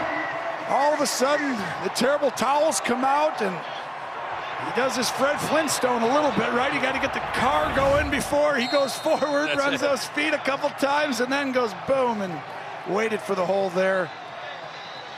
What a big-time drive right here if you're a Steeler fan. This keeps, honestly, this is your playoff hopes right here. Extra point now to make it 3 from Boswell. And it is good. We've had 2 touchdowns in the game, Tony. Both of them have come from the quarterbacks from a yard out. 13-10 with 3 to go in the third in the Steel City.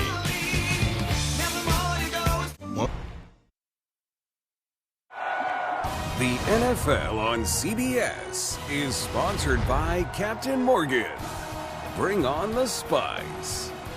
And by Buffalo Wild Wings.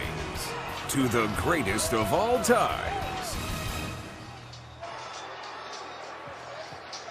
All right, everyone appropriately stirred after the Steelers drive it down the field. 63 yards in 8 plays. They had 5 first downs along the way. They had 5 first downs on the first 7 drives, so they finally got rekindled as Rodgers is flattened at the 26. Here's a look at next-gen stats, powered by AWS. Let me read this perfectly to you. TJ Watt, 6 pressures on 18 pass rush, 33.3% pressure rate. Next-gen stats, what that tells you is that that's way more than anybody else would average in the league. Because think about Myles Garrett, there's 15% pressure rate. So if he keeps that up, he would more than double some of the other greats out there. Having a pretty good game, isn't he? Yes, he is. He doesn't have any bad ones. There's a first down carry by Foreman. And he's got 7 or 8. While we were in break, Ben went down the tunnel. Some right after scoring a touchdown, and he was just chilling on the steps, heading to the locker room. Don't know what that's all about. Never seen that before all the years. But he's back out now. Just a solitary moment. Well, I think two things. One, he's probably went in to take a little tinkle. But I didn't see that. I saw him sitting on the steps. Second part, he probably had a moment with, his wallet.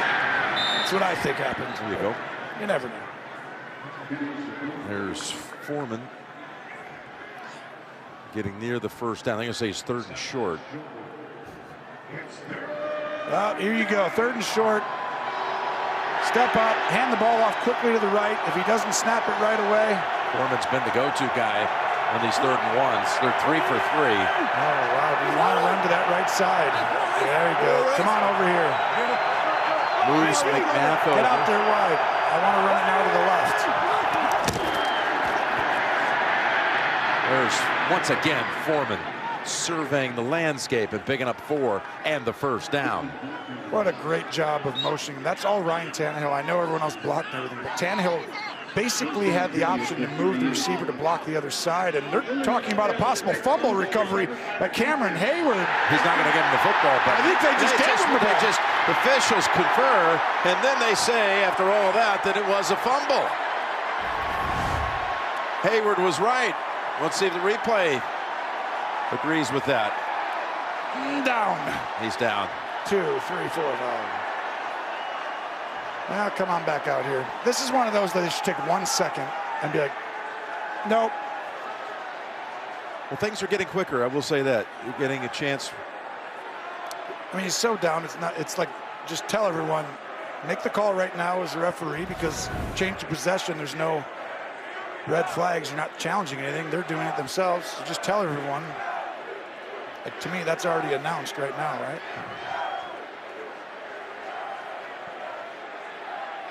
Well, the officials haven't announced it to everyone, but the Titans After offense. review, the runner was down by contact. The line to gain was met. It's first down, Tennessee. There you go, Tony. You want quick jurisdiction? There you go. I like that. I do too. That was pretty fast, actually. Didn't have to go over and look at the tablet and do the whole song and dance. They've done a good job. First down at the 38. This is the points, though, where that rush defense, okay? I know the pass defense, we know Watt can do all that, but teams have worn them down at different times, and then they can shorten the game. Can they stand up right now and stop them? There's Mollett riding down with McNichols after 4. They've now reached, with that play right there, 200 total yards in the game. That's it. 138 for Pittsburgh, 200 for Tennessee with a minute to go in the 3rd quarter. 119 of it on the ground. They run it the last 4 plays. Time for a bootleg and a throw. And it's out of reach with a pick attempt by Fitzpatrick. This was because Wormley understood it was a bootleg. 95 comes up on him, and the ball had to be let go quickly. That's a good thing he did overshoot. What's Todd Downing drawn up? Because 3rd and 6. It's about to get loud. Your playoff season's getting close to being on the line. Pittsburgh's defense isn't not quite what it once was, and the run game maybe, but 90 Watt is still out there. Hayward, 97. What are we going to see? Can Tennessee stand up and take? I got no more things to talk about, Jim. There's the pass, McMath. Was he down or not? Or did he ever hit the ground? If he didn't, they say he didn't, and it's a turnover, the ruling on the field. Joe Hayden comes away with it. McMath was going to be short of the first down. He got chopped. I think it's a turnover, Jim. I don't think he's down. I think it's going the other way. Pittsburgh does stand up. He never touches the ground. The ruling on the field is a catch, then a fumble by the receiver, recovered by the defense. First down, Pittsburgh. That's going to be something that cannot be over, but just, it was pretty clear. Doesn't matter if it's a fumble or an interception, because he never hit the ground. It would only matter for the quarterback who would dislike the interception. But what a big-time play. The biggest thing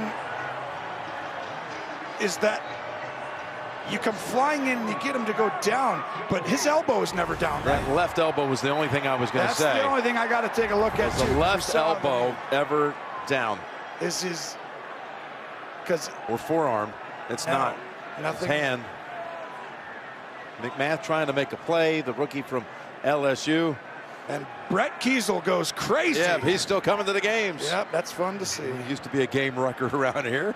That's fantastic. And look at behind him. Wow. You got Franco Harris with him. We just got Brett Kiesel to fall out of a chair at home.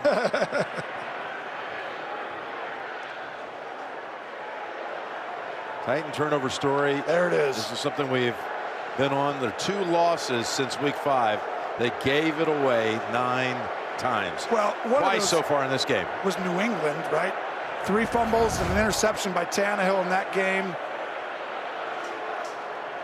Wow. That's a good view, too. I don't know why they're still discussing this. I think they're trying to determine whether, here's the thing, statistically it's either a fumble or an interception, right? I think they're going to look at the shin here. To me, it's a fumble. Did the it's shin, so late, it's not did an the right interception. shin ever touch the ground? It's the only thing they can be reviewing. They're not going to hold this up for stats. Watch the right shin. Did that ever touch? No, never touched. And by the way, when you have to look at it this many different times, it's whatever the call. Look at the right knee right there. Ooh, the shin. Okay, go back on that. Ooh, we need that one. Yeah, that's what I was saying. Let's bring in Gene I'm going to circle right there. Pause. Go back. He's down, Jim. You were right. Keep going forward. Gene, go forward, forward. Right there. Right there. You were right on it. Just talk to the right shin. I think you've got to get into clear and obvious now. The ruling on the field does mean something, and they obviously here don't think that clear and obvious was something for them to overturn, and that's why they've stayed with the call. Okay. Thank you, Gene. Harris gets 2. I did not. That was an incredible call by you there. Because you said you're looking at that, and I'm like, what? It's not. We looked at it 10 times. But that right there, we're going right before. I mean, that was close. There's no question. That shin was after the fact. I would say he was down. Yep. The whole time it was no. But the call was that it's a turnover, so I could see staying with, proof on it. But now we got ourselves a game right here. Pittsburgh has a chance to take it. 2nd and 8. 2nd and 8. And a completion. I love 10-yard to 18-yard routes for this Pittsburgh team. No one stops them. They just don't do it enough. That's James Washington with the catch and the first down, and the Steelers are driving as we head to the 4th, trying to take the lead for the first time today. It's a 13-10 game heading to the 4th. Whether you're curling or crunching, running. We begin the 4th. Tennessee has given now Pittsburgh 2 times a short field off fumbles. Roethlisberger in the 3rd with the rush touchdown. And he is, Tony, on the season putting up some gaudy 4th quarter stats. He leads the league in passing yards and touchdown passes in the 4th as they've had these furious rally attempts. Well, I think you're going to find that for them to get in the playoffs and do anything, Ben Roethlisberger is going to have to do these things in the 4th quarter more and even better, because it's that time of year, and that's not a good start, is it? Trying to connect with Harris. And Roethlisberger in the 4th, and this team, you can see through the first 3 quarters, they're losing the battle in the 4th, making up a lot of ground. Some weeks it's enough, some it's not. But they're just down 3 here as we come to this 4th quarter. Again, 6-6-1. Maybe 3-1 the rest of the way would be good enough. It'll be close, 9-7-1. It's going to be real close. There's a couple games that'll be huge, right? Browns, Bengals toward the end there. You got there's 3 or 4 games. I think Pittsburgh has Baltimore one more time. And they got Kansas City next week. Here's a 2nd and 10. They got Baltimore the last week of the regular season. There's Washington. He fumbled the football. He lost the football, making a move. And this time the Titans recover. What is the penalty on? Because this is a game-changing, possibly a season-changing. Might be roughing the passer. I think it roughing is. the passer. Wow. Defense, you ready for this? Number 98. Tennessee 15-yard penalty. was the only team in the league coming into this week that had not been flagged 1 time this year for roughing the passer. Oh my God! I don't think it was. He got pushed into. So it's the rule is watch 98 right there. He gets shoved. Simmons right at the end. Now you can't go low on the quarterback, but it's not a penalty. We should have Gene come in. You'll see before that, though, I want to see. Gene. Let's go. Now watch, pause this right here. You're going to see right there, the other side, he gets pushed, I think. What the officials have to determine on this, guys, is even though the blocking is a disengagement, you then have to make a judgment. Did the defensive player, under his own volition, force himself or lunge himself under his own effort without the block to create that hit? And in that case, I believe he did, and then lunged on his own volition into the knee area. He did That's kind why of they call hopper. roughing the passer. Gene, what you saw is a little hop or a lunge at the end, and I think that's what the officials saw as Harris picks up 3 or 4. Thank you, Gene. That's exactly right, Jim. Well, going back, so pause this right here. You see 98? Right there. He's about to get pushed by 51. Now play this. Right there, he shoves him. And that little push. Now, was that enough? I don't know. So you could have had, but you can't hit him low. He should have tried to pull up a little bit. If he'd have tried to pull up, maybe he'd have got away with it. But that's the right call, I believe. Here's the snap from the 10-yard line on a 2nd and 7. And a flag first and a pre-snap penalty on Pittsburgh. Offense, number 18, 5-yard penalty, 2nd down. Deontay Johnson's been quiet for him. He has not caught a ball since the first quarter. A lot of fantasy teams right now this time of year don't like that. Oh, he's a fantasy beast, but more importantly, he's a touchdown maker too here in recent weeks, including 2 against Baltimore 2 weeks ago. Had 2 against the Titans in their matchup last year in Nashville. 2nd and 12. There's Washington. Pushed out back at the 10. You talked earlier about the D-line and not having a penalty, right? Roughing? Not a roughing call the whole year until that one. I think a lot of that is coaching in a lot of ways. I really believe you can coach, like pass interference at the end, poise through the ball at the end, poise not to be silly and just make dumb decisions, you know, right at the moment of hitting a quarterback. I think this team is very disciplined. I think they win games a lot of time based on that. I don't think there's any question. Here's the 3rd and 7. Pick up the first at the 3, but they're going to the end zone, and it's incomplete. Washington's been the target on this drive. And that one falls incomplete, and they'll have an attempt from short distance to tie the game with a field goal. Well, it's a double move, and he gives it perfect air on it. But Ben Roethlisberger, go ahead and play this and get ready to pause right now. He's going to have a guy come wide open, run him through. Ben, just wait a second, and you would have had a walk-in touchdown right there for your Deontay Johnson. Here's Boswell now with the attempt from 28 yards. And good for the 2nd time.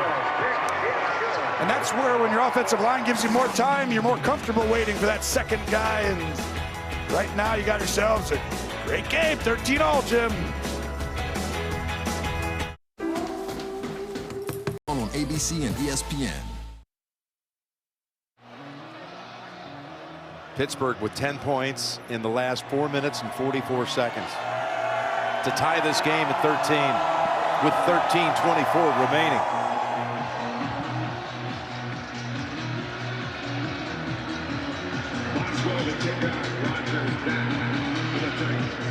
Here's the kick.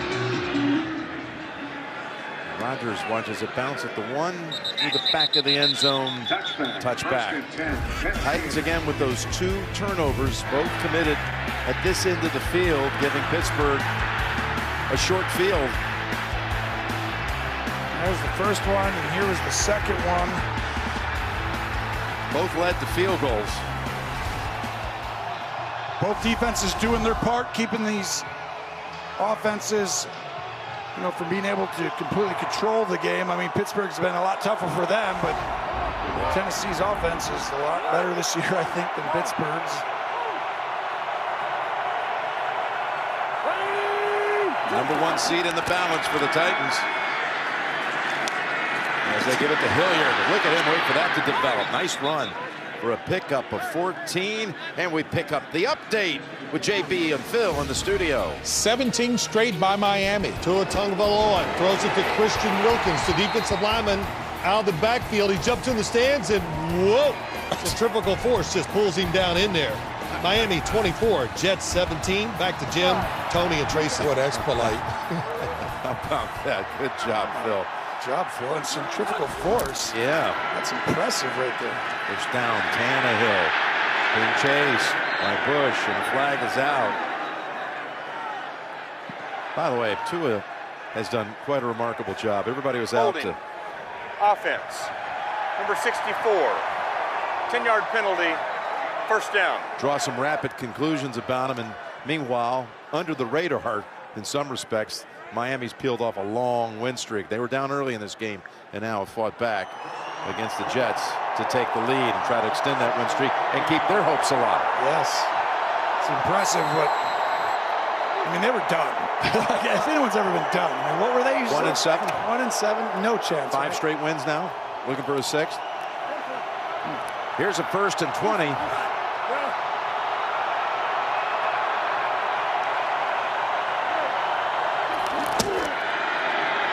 Go with Hilliard.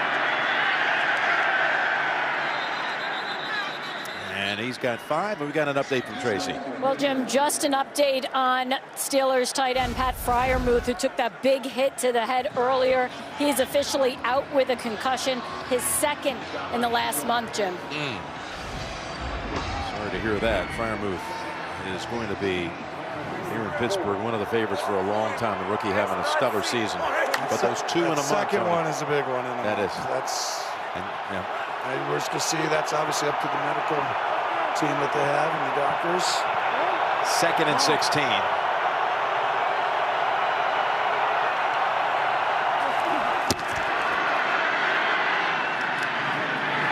And a completion for 6 yards maybe to Swain. Give him 5. Edmonds brings him down right away. He got 3rd and 11.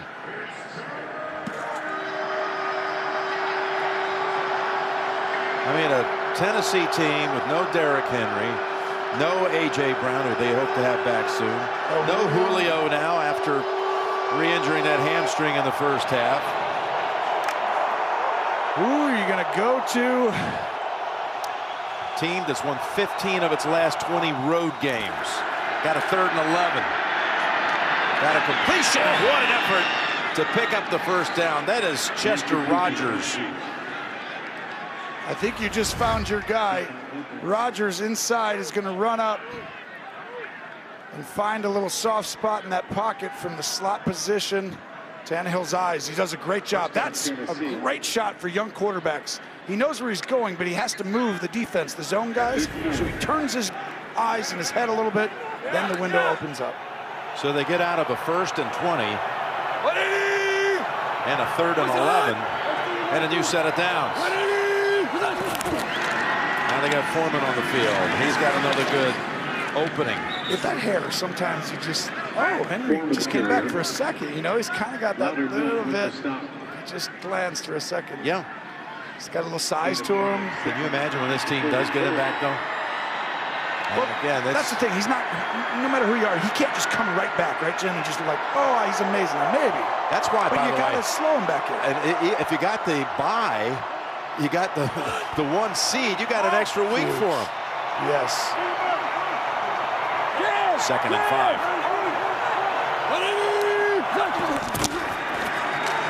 Here he is. What a... maybe made the wrong decision there. He had a whole line of blockers off that left side. He cut back to the inside and got shut down after a couple. 3rd and 3 coming up. Yeah, actually had a really good hold there and just didn't take it. Well, how many times are we going to say big moments? Feels like the Steelers D has risen up as this game has moved on early. Tennessee was able to overcome. Well, you can say it one more time right here if you want. I think they're going to come after him. And I think it's cover 0. They're not going to let the quarterback run the ball. He's going to have to throw this ball. Ball tipped and intercepted. Picked off by Schobert. And Tannehill helps take him down at the 30-yard line. It was deflected by Taco Charlton, the former Cowboy. And a 24-yard return by Schobert. And they dropped T.J. Watt on this play, so they overload the left side. And you'll see, you got to get rid of it because it's a hot route, we call it, which means you're going to have a free defender hitting the quarterback. He throws it, and the tip goes up, and Schobert turns this game into a possible, I don't know how this just happened, but Pittsburgh could take the lead. Down 13 to 3. 13 to 3. 3 at halftime. Wow. And remember, I did not think they were going to have enough offense, honestly. I thought that Tennessee would get another field goal or touchdown in the second half at some point, and it was just too much, but somehow Pittsburgh keeps doing it. From the 31 of the Titans. Johnson's first catch since the first quarter. And they get him back in the game with a pickup of 7. He needs to touch the ball. He's electric. He's looking at. That's what that was all about right there. It's just throw him the ball. It's like we're trying all these other things, like just turn, throw it, 7 yards. Here we go. Hey, 54, hey, 41. No spacing. Set on. Harris. Oh, what a play by that front line, including Naquan Jones. And you're right, Tony, for undrafted, this kid is something else. Well, this is the problem with no huddle. So you see this, Ben is calling this play right now. He's just going to hand the ball off, but these guys look really soft. You see him blitz right there, Jim? That's because you practice that throughout the week. It's good coaching once again, and the players are smart. They get up there, pretend like, and then he starts coming. He called the play right into him. It's 3rd and 5.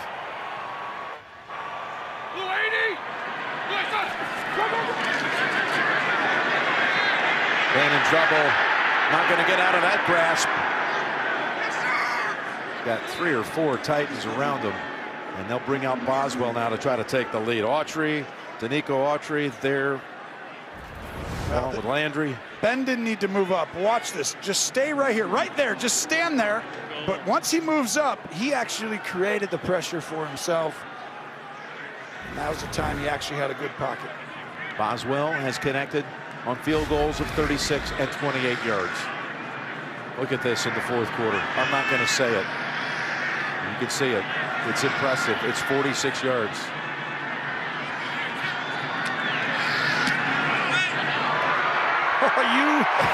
You would never call that unless you knew he was making it. It's 29 straight in the 4th or in overtime. And the Steelers have the lead for the first time today. They are good in the 4th quarter, Jim. They're doing it again somehow.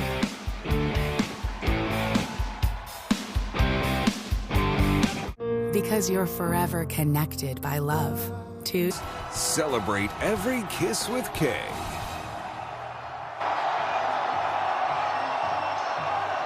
Well, the Steelers were getting slapped around in the first half. They were down 13-3, could have been even more. And now they've come back. Resilient bunch they are. Renegade is playing.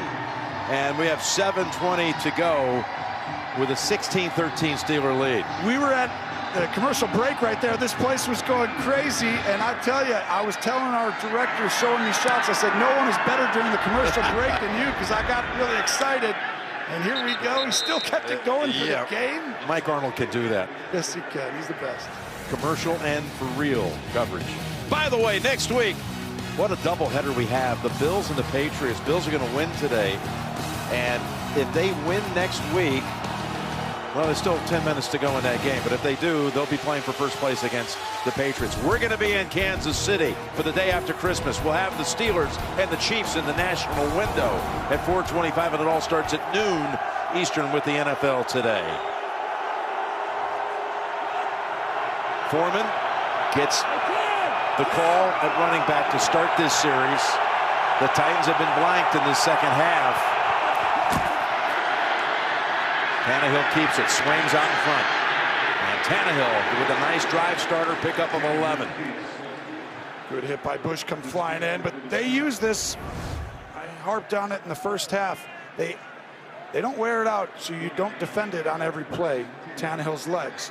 But that's what makes him so tough in the red zone. When I was telling you, he adds an extra defender. He's always going to have yards when you have to have a play on first down, right? Because you're defending the field.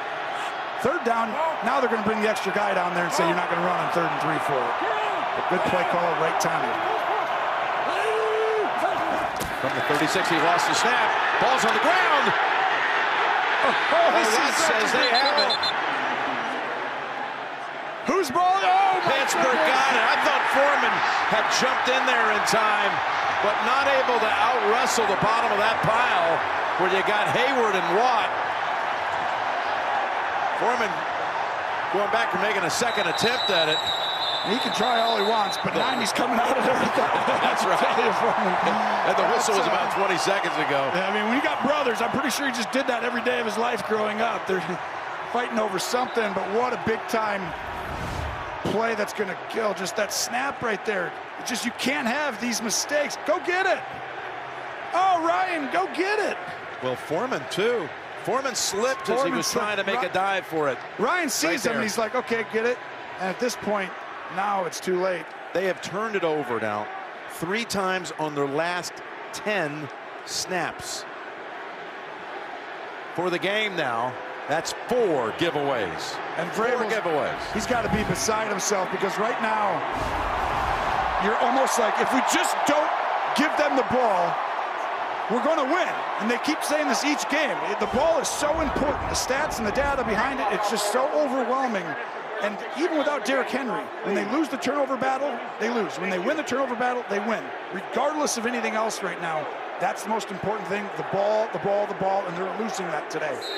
I mean, when you're down 4 in the turnover category for the day, it's a almost impossible task to win. But still, it's a 3-point game. Steelers take over again with a short field. Blue 80! Listen! We go Harris.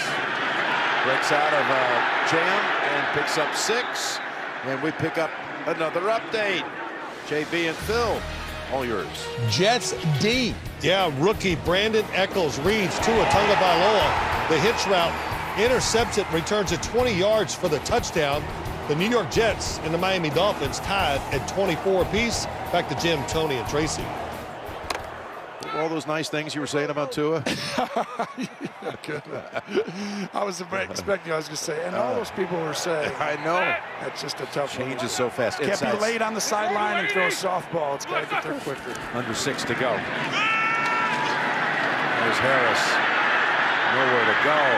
Give him a loss of 5. That's just a terrible mistake by Harris. If you're going to lose yards, you go forward, like lose 1, right? You don't go backwards like a kickoff returner, just running all the way back thinking he's going to go around and score somewhere. That's 12 carries for 19 yards for Harris for the day.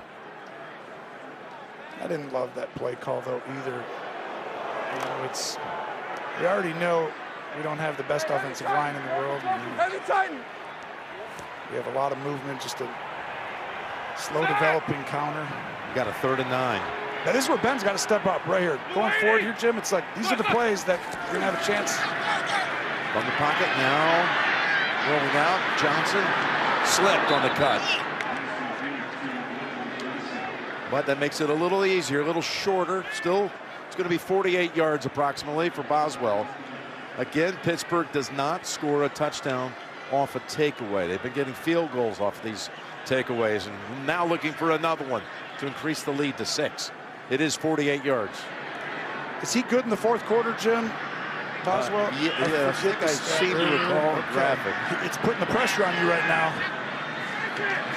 There's Boswell from 48.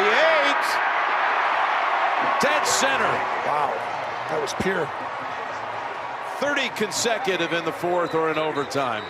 He's only missed, which is astonishing, 5 field goals in the last 3 seasons. Yeah, and one of them was a 56-yarder today, dead on line in the middle in the cold.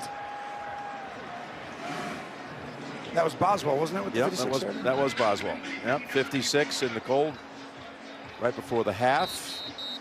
That was looking automatic by his reaction.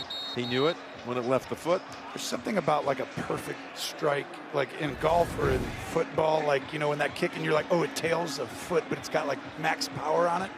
No one knows what I'm talking about out there, but it's beautiful. I certainly don't, but it sounds like you maybe hit it flush every once in a while.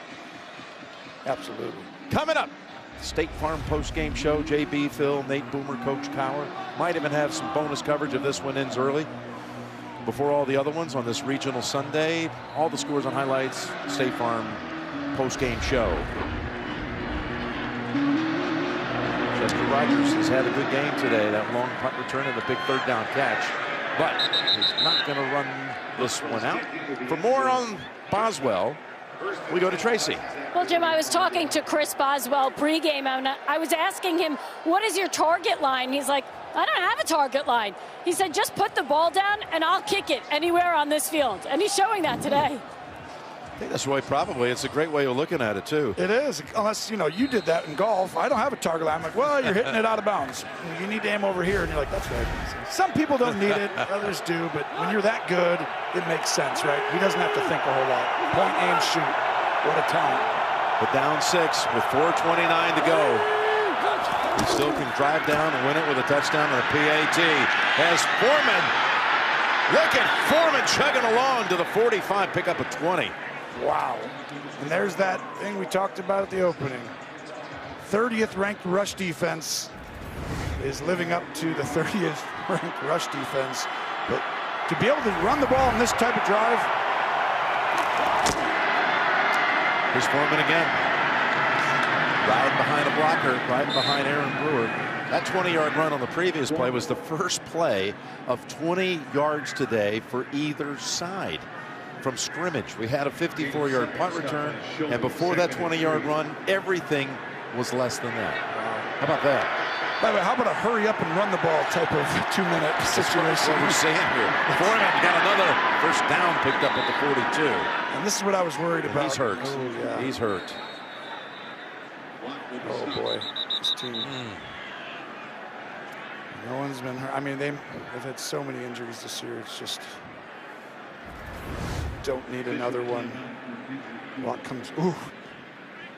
It's going to get rolled up on right there. Oof. He had that right foot taped, and that's the right foot they got rolled up on. That right foot was taped in the first quarter when he hobbled off the field and sat out for a couple of series. Oh, man, look how violent that is. You know, Watt comes flying in. He's trying to punch the ball out, rolls up. It just, those live action shots right there are really good way to see the speed and power of these guys. You got all these injuries. You're playing in a cauldron called Heinz Field, and then you turn around and you have to play again on Thursday at home against San Francisco. With all of these roster changes, 86 players coming in to this week. 86 players had suited up and played in a game this year for the Titans, which is the most in the league. You have to give Vrabel and John Robinson credit, and they still have a chance at the #1 seed. Big time. This is certain. Front 31-24 over the Jets. Back to Jim, Tony, and Tracy. Thank you, Phil. Well, like we said, Tua, no one questions any throw he makes. That's an impressive way to come back, though. We're going to question this next play. Yeah, 3rd and 6, because I got to tell you, from here with 2.5 to go, if you don't pick up anything, you're asking Bullock to come out and try one from 56 yards. Well, no, you wouldn't do that. Nah, you wouldn't do that. Not at this point, even though you've got with timeouts, you wouldn't do that. With 3:35 to go, you might, honestly. Yeah, that 1 minute. But not anymore. Not now. Someone had to come out there, Highsmith. So it's 4-down territory is what we're saying. Yes, and that's what you tell your quarterback and your offense coordinator. And Downing says, okay, if I got 2 plays, hey, here's our play. We're going to try and get set up and snap some. If you pressure, you throw this quick one over here. If they don't, take your time. But get to the right play. 3rd and 6. Crowd stirred to a frenzy. Pass caught, a yard short. That Schobert able to knock him back. That was Hilliard with the catch. It will be 4th and 1. I would not rush this. You have plenty of time. Take it down to 2 minutes and get to the right play. They're going to go ahead and try and draw them off sides right here, Jim. Don't actually call a play. Got a timeout, Pittsburgh. Got a timeout, Pittsburgh, with 2:10 to go. Really well done, because this was a perfect time to try and get them off sides, but never call a play. So you know how you don't jump off sides as an offense? When you go in and say, no play. There isn't a play. I'm going to try and get them. Line up and double right. Again, the State Farm postgame show right behind us with Phil. You've just heard from him. JB directing, Nate Boomer, coach. All coming up in the State Farm postgame show. I'll say one little nuance here. All day long, they've had 3rd and 1s, and every time D'Onta Foreman was able to pick it up. He's just gone out with injury. You got 4th and 1 this time. Ooh, who's the running back? It is Foreman. Foreman is back, and the crowd just saw what you said. Yeah, and they reacted. They reacted at that exact moment, and wow. Coming back in on a huge play, which is exactly, I mean, that's a huge difference. I wouldn't have guessed 3 plays ago that he'd be back. Yeah, and you know, like, having someone else in there, McNichols, he's small. You know, so that's not a forte. You need the guy who's actually has a chance. But watch out. Got a full yard to gain. All right, they got a kill up, so that means go ahead. Same motion, snap it and hand it off right here. Here's Foreman. Fighting. Oh, this is going to be close. What an effort. Nobody else at the backup running backs here gets that. No, right? no, absolutely no one but Foreman. Did he get it, though? I think the spot is right on it. Right on it. Let's see. Foreman says he's got it. See him on the far side. This is an incredible effort. They've got him right around in here. And he's not down until right there, just inside the 32. That last push. Oh, man, what effort. Yeah, you're so right, Tony. I don't think nothing against McNichols or Hilliard. Just size matters sometimes, right? But that's why you have like situational backs. You have your short yardage back, you have your 3rd down back, because those little things that some guys are better at than others. Uh-oh, this is looking closer than we thought. A lot of slack still in that chain. 1st down. Wow. 1st down. 1st down, Tennessee. If Tennessee wins this game, you could make an argument. Foreman's extra effort, no question, all he worked out in the offseason, all those times squatting or something, could have made the difference. Wow. 2-minute warning.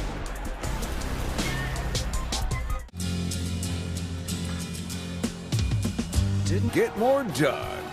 And by Verizon, the official 5G network of the NFL.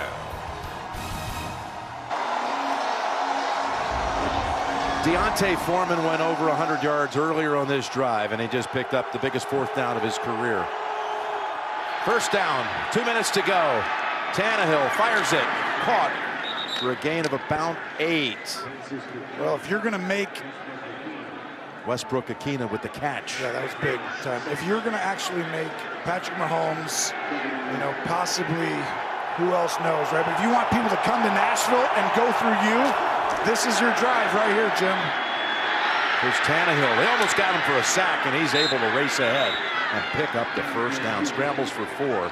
Got away from Loudermilk. Well, they control their destiny, and it's a good job not pulling that trigger. That would have probably been intercepted. Tannehill with a good decision, and here we go. Here we go, Tony. 1:15 and running. It's Foreman again. Foreman busts through a tackle and takes it to the 16. Tennessee with 2 timeouts, Pittsburgh with 1. I mean, the gutsy play call to run it, and T.J. Watt made an incredible play to try and slow down Foreman, but he hurt himself. Ooh. Injury timeout by rule under 2 minutes. Holding his lower rib cage. And he's going to have to come out. Well, that's going to be a big absence here with a game on a line with a minute to go.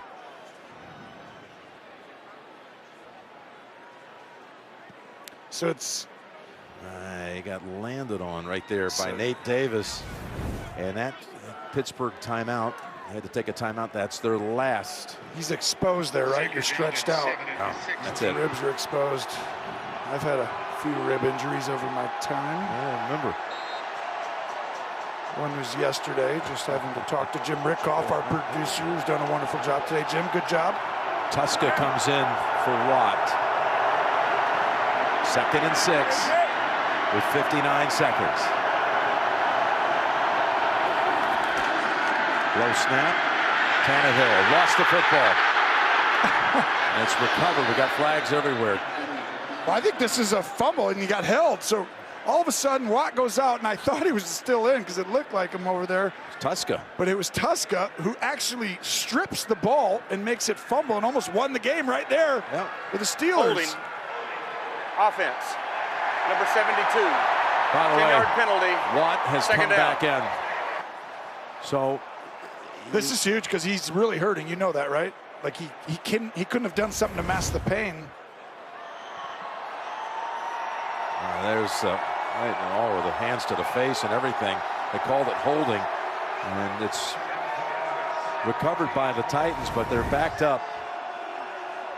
It'll be second, and they're going to be back at the 24-yard line. Look at that face. That's a football player right there. Your season's on the line. You got 53 seconds. You're not going to speculate. I mean, you could have broken ribs, which is like things that happen out here a lot more. And you got to go ahead and play football with them. They just moved it back another 2 yards, Tony, to the 26, and now they move it again. So back and forth they go. Titans in the end. Oh, they're going to move it for a third time. It's gone from the 24 to the 26, back to the 24.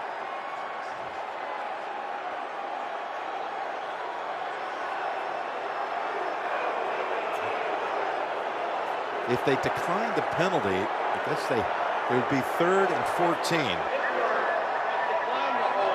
can tell how important this sequence is right here to a lot of. It's brought back to the spot of the fumble. The ball will be placed at the 24-yard line. It is 3rd down. So they. Interesting. Yep, decline the penalty, and the football is placed. That's a very good catch by this crew. Yes. So it's placed back at the point of the fumble, which is the 24. You got 3rd and 14. It's almost like he's psyching himself up for one play. TJ Watt on the top of your screen. Seal the pocket and throw. Caught. Now you're going to have another 4th down play. That's Rodgers with a dive and grab, and the clock continues to run. Very smart, though, not trying to get it all back on one play. A lot of guys try and get 2 cracks at it, and it's like the percentage is so low. But now you give yourself a real manageable situation. Picked up about 9 or 10. Now we'll give them 8 officially. It'll be 4th and 6 as the Titans call the timeout.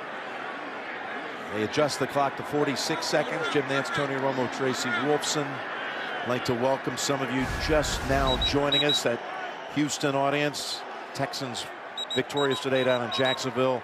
Another 4th quarter and second half comeback by Ben Roethlisberger and the Steelers. They were down 10 at halftime. They've outscored the Titans 16-0 in the second half. The Titans with a win would assume the #1 spot in the AFC seedings with a win. And of course the Steelers, as they have all season long, they're just fighting for every inch for their playoff lives. Here we go, 4th and 6. He's going to have to hang on to the ball for a second and try and find someone over the middle. Here comes the rush. Here's the throw. Oh, what a tackle by Joe Hayden. Joe Hayden, look at the far sideline. They gave him great forward progress. They always have to do that if it's close to keep going, but now they got to stop it. They're going to go ahead and blow the whistle upstairs. They're not going to let him snap this. We're inside of 2 minutes. It comes from up top. Inside 2 minutes. And I tell you, Hayden made some kind of stick. This spot, though, that quick spot is huge when it comes to reversing it or not, Jim, because they're going to go back and find exactly where this is. We got Gene's territory. That's short, Jim. The Steelers are going to win this game. It's got a half yard. Their playoff lives on the line, and what a tackle. Gene, you see anything differently there?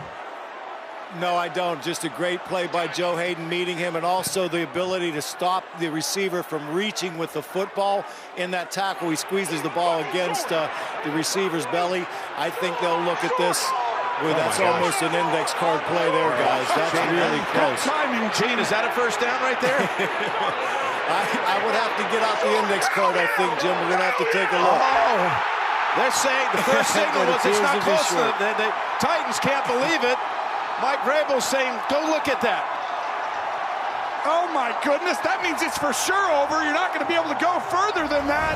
The Steelers, here's the definitive. It's short anyway, I believe. I think it was a generous spot. That's the point. It's only a generous spot. I don't understand, though, how, and Gene, let me bring you in. They had the sticks about, I don't know, I know you could inch it a little closer to the football. It seemed to be more than a kind of a foot away. And that looked, as you said, you of index card fame, I mean, that looked like that's something that could have been even reviewed a little bit closer. What part of the stick, Gene? I think it's a great point, too, though. It's right at the post. If the nose of the football touches the beginning of the post, it's a first down.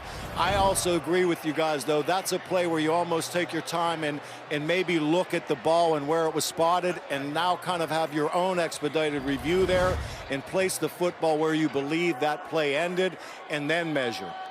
Okay, we got to see here where, again, I want to talk about when they looked at it with the sticks. I still don't believe that he got anywhere on the other side of the 10-yard line. But the point here, Gene, again, is when they had the sticks out.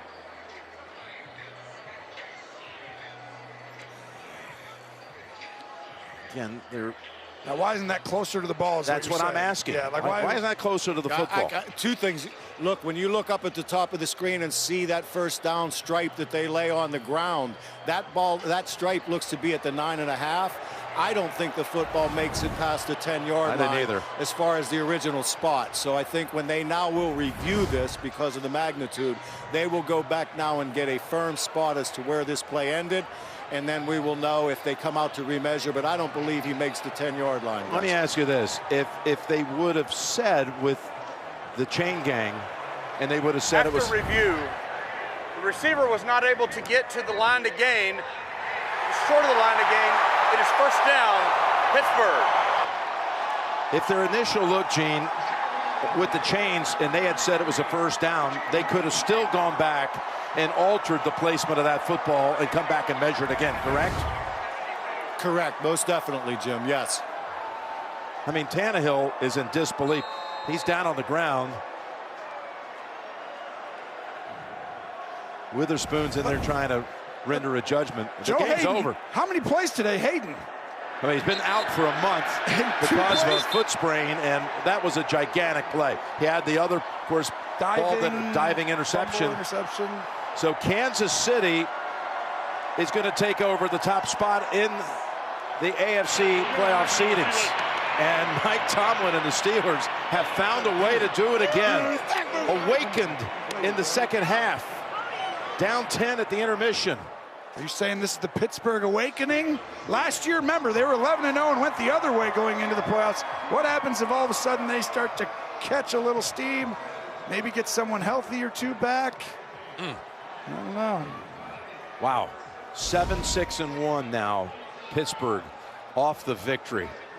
Tennessee falls back down to 9-5, and the Chiefs, their last loss was to Tennessee a couple of months ago. They were, in fact, thoroughly beaten in Nashville, 27-3. They haven't lost since. People were saying, boy, what's wrong with the Chiefs? Steve Spagnuolo's defense, talk about coming to life. And everything else about them, Andy Reid, and there they are, and when it's all washed out through 15 weeks. Probably the #1 right there. And you know why? It's really hard to sustain success, as we all know. To be in the championship game 3 years in a row in the AFC, Super Bowls twice. At the end of the day, for them to get back here, wow. Coming up next, State Farm postgame show for Tony, Tracy, and Gene. Jim Nance saying so long from Pittsburgh. We'll send you back to James Brown in New York right after this. Huh, is that true? Geico's been saving folks money for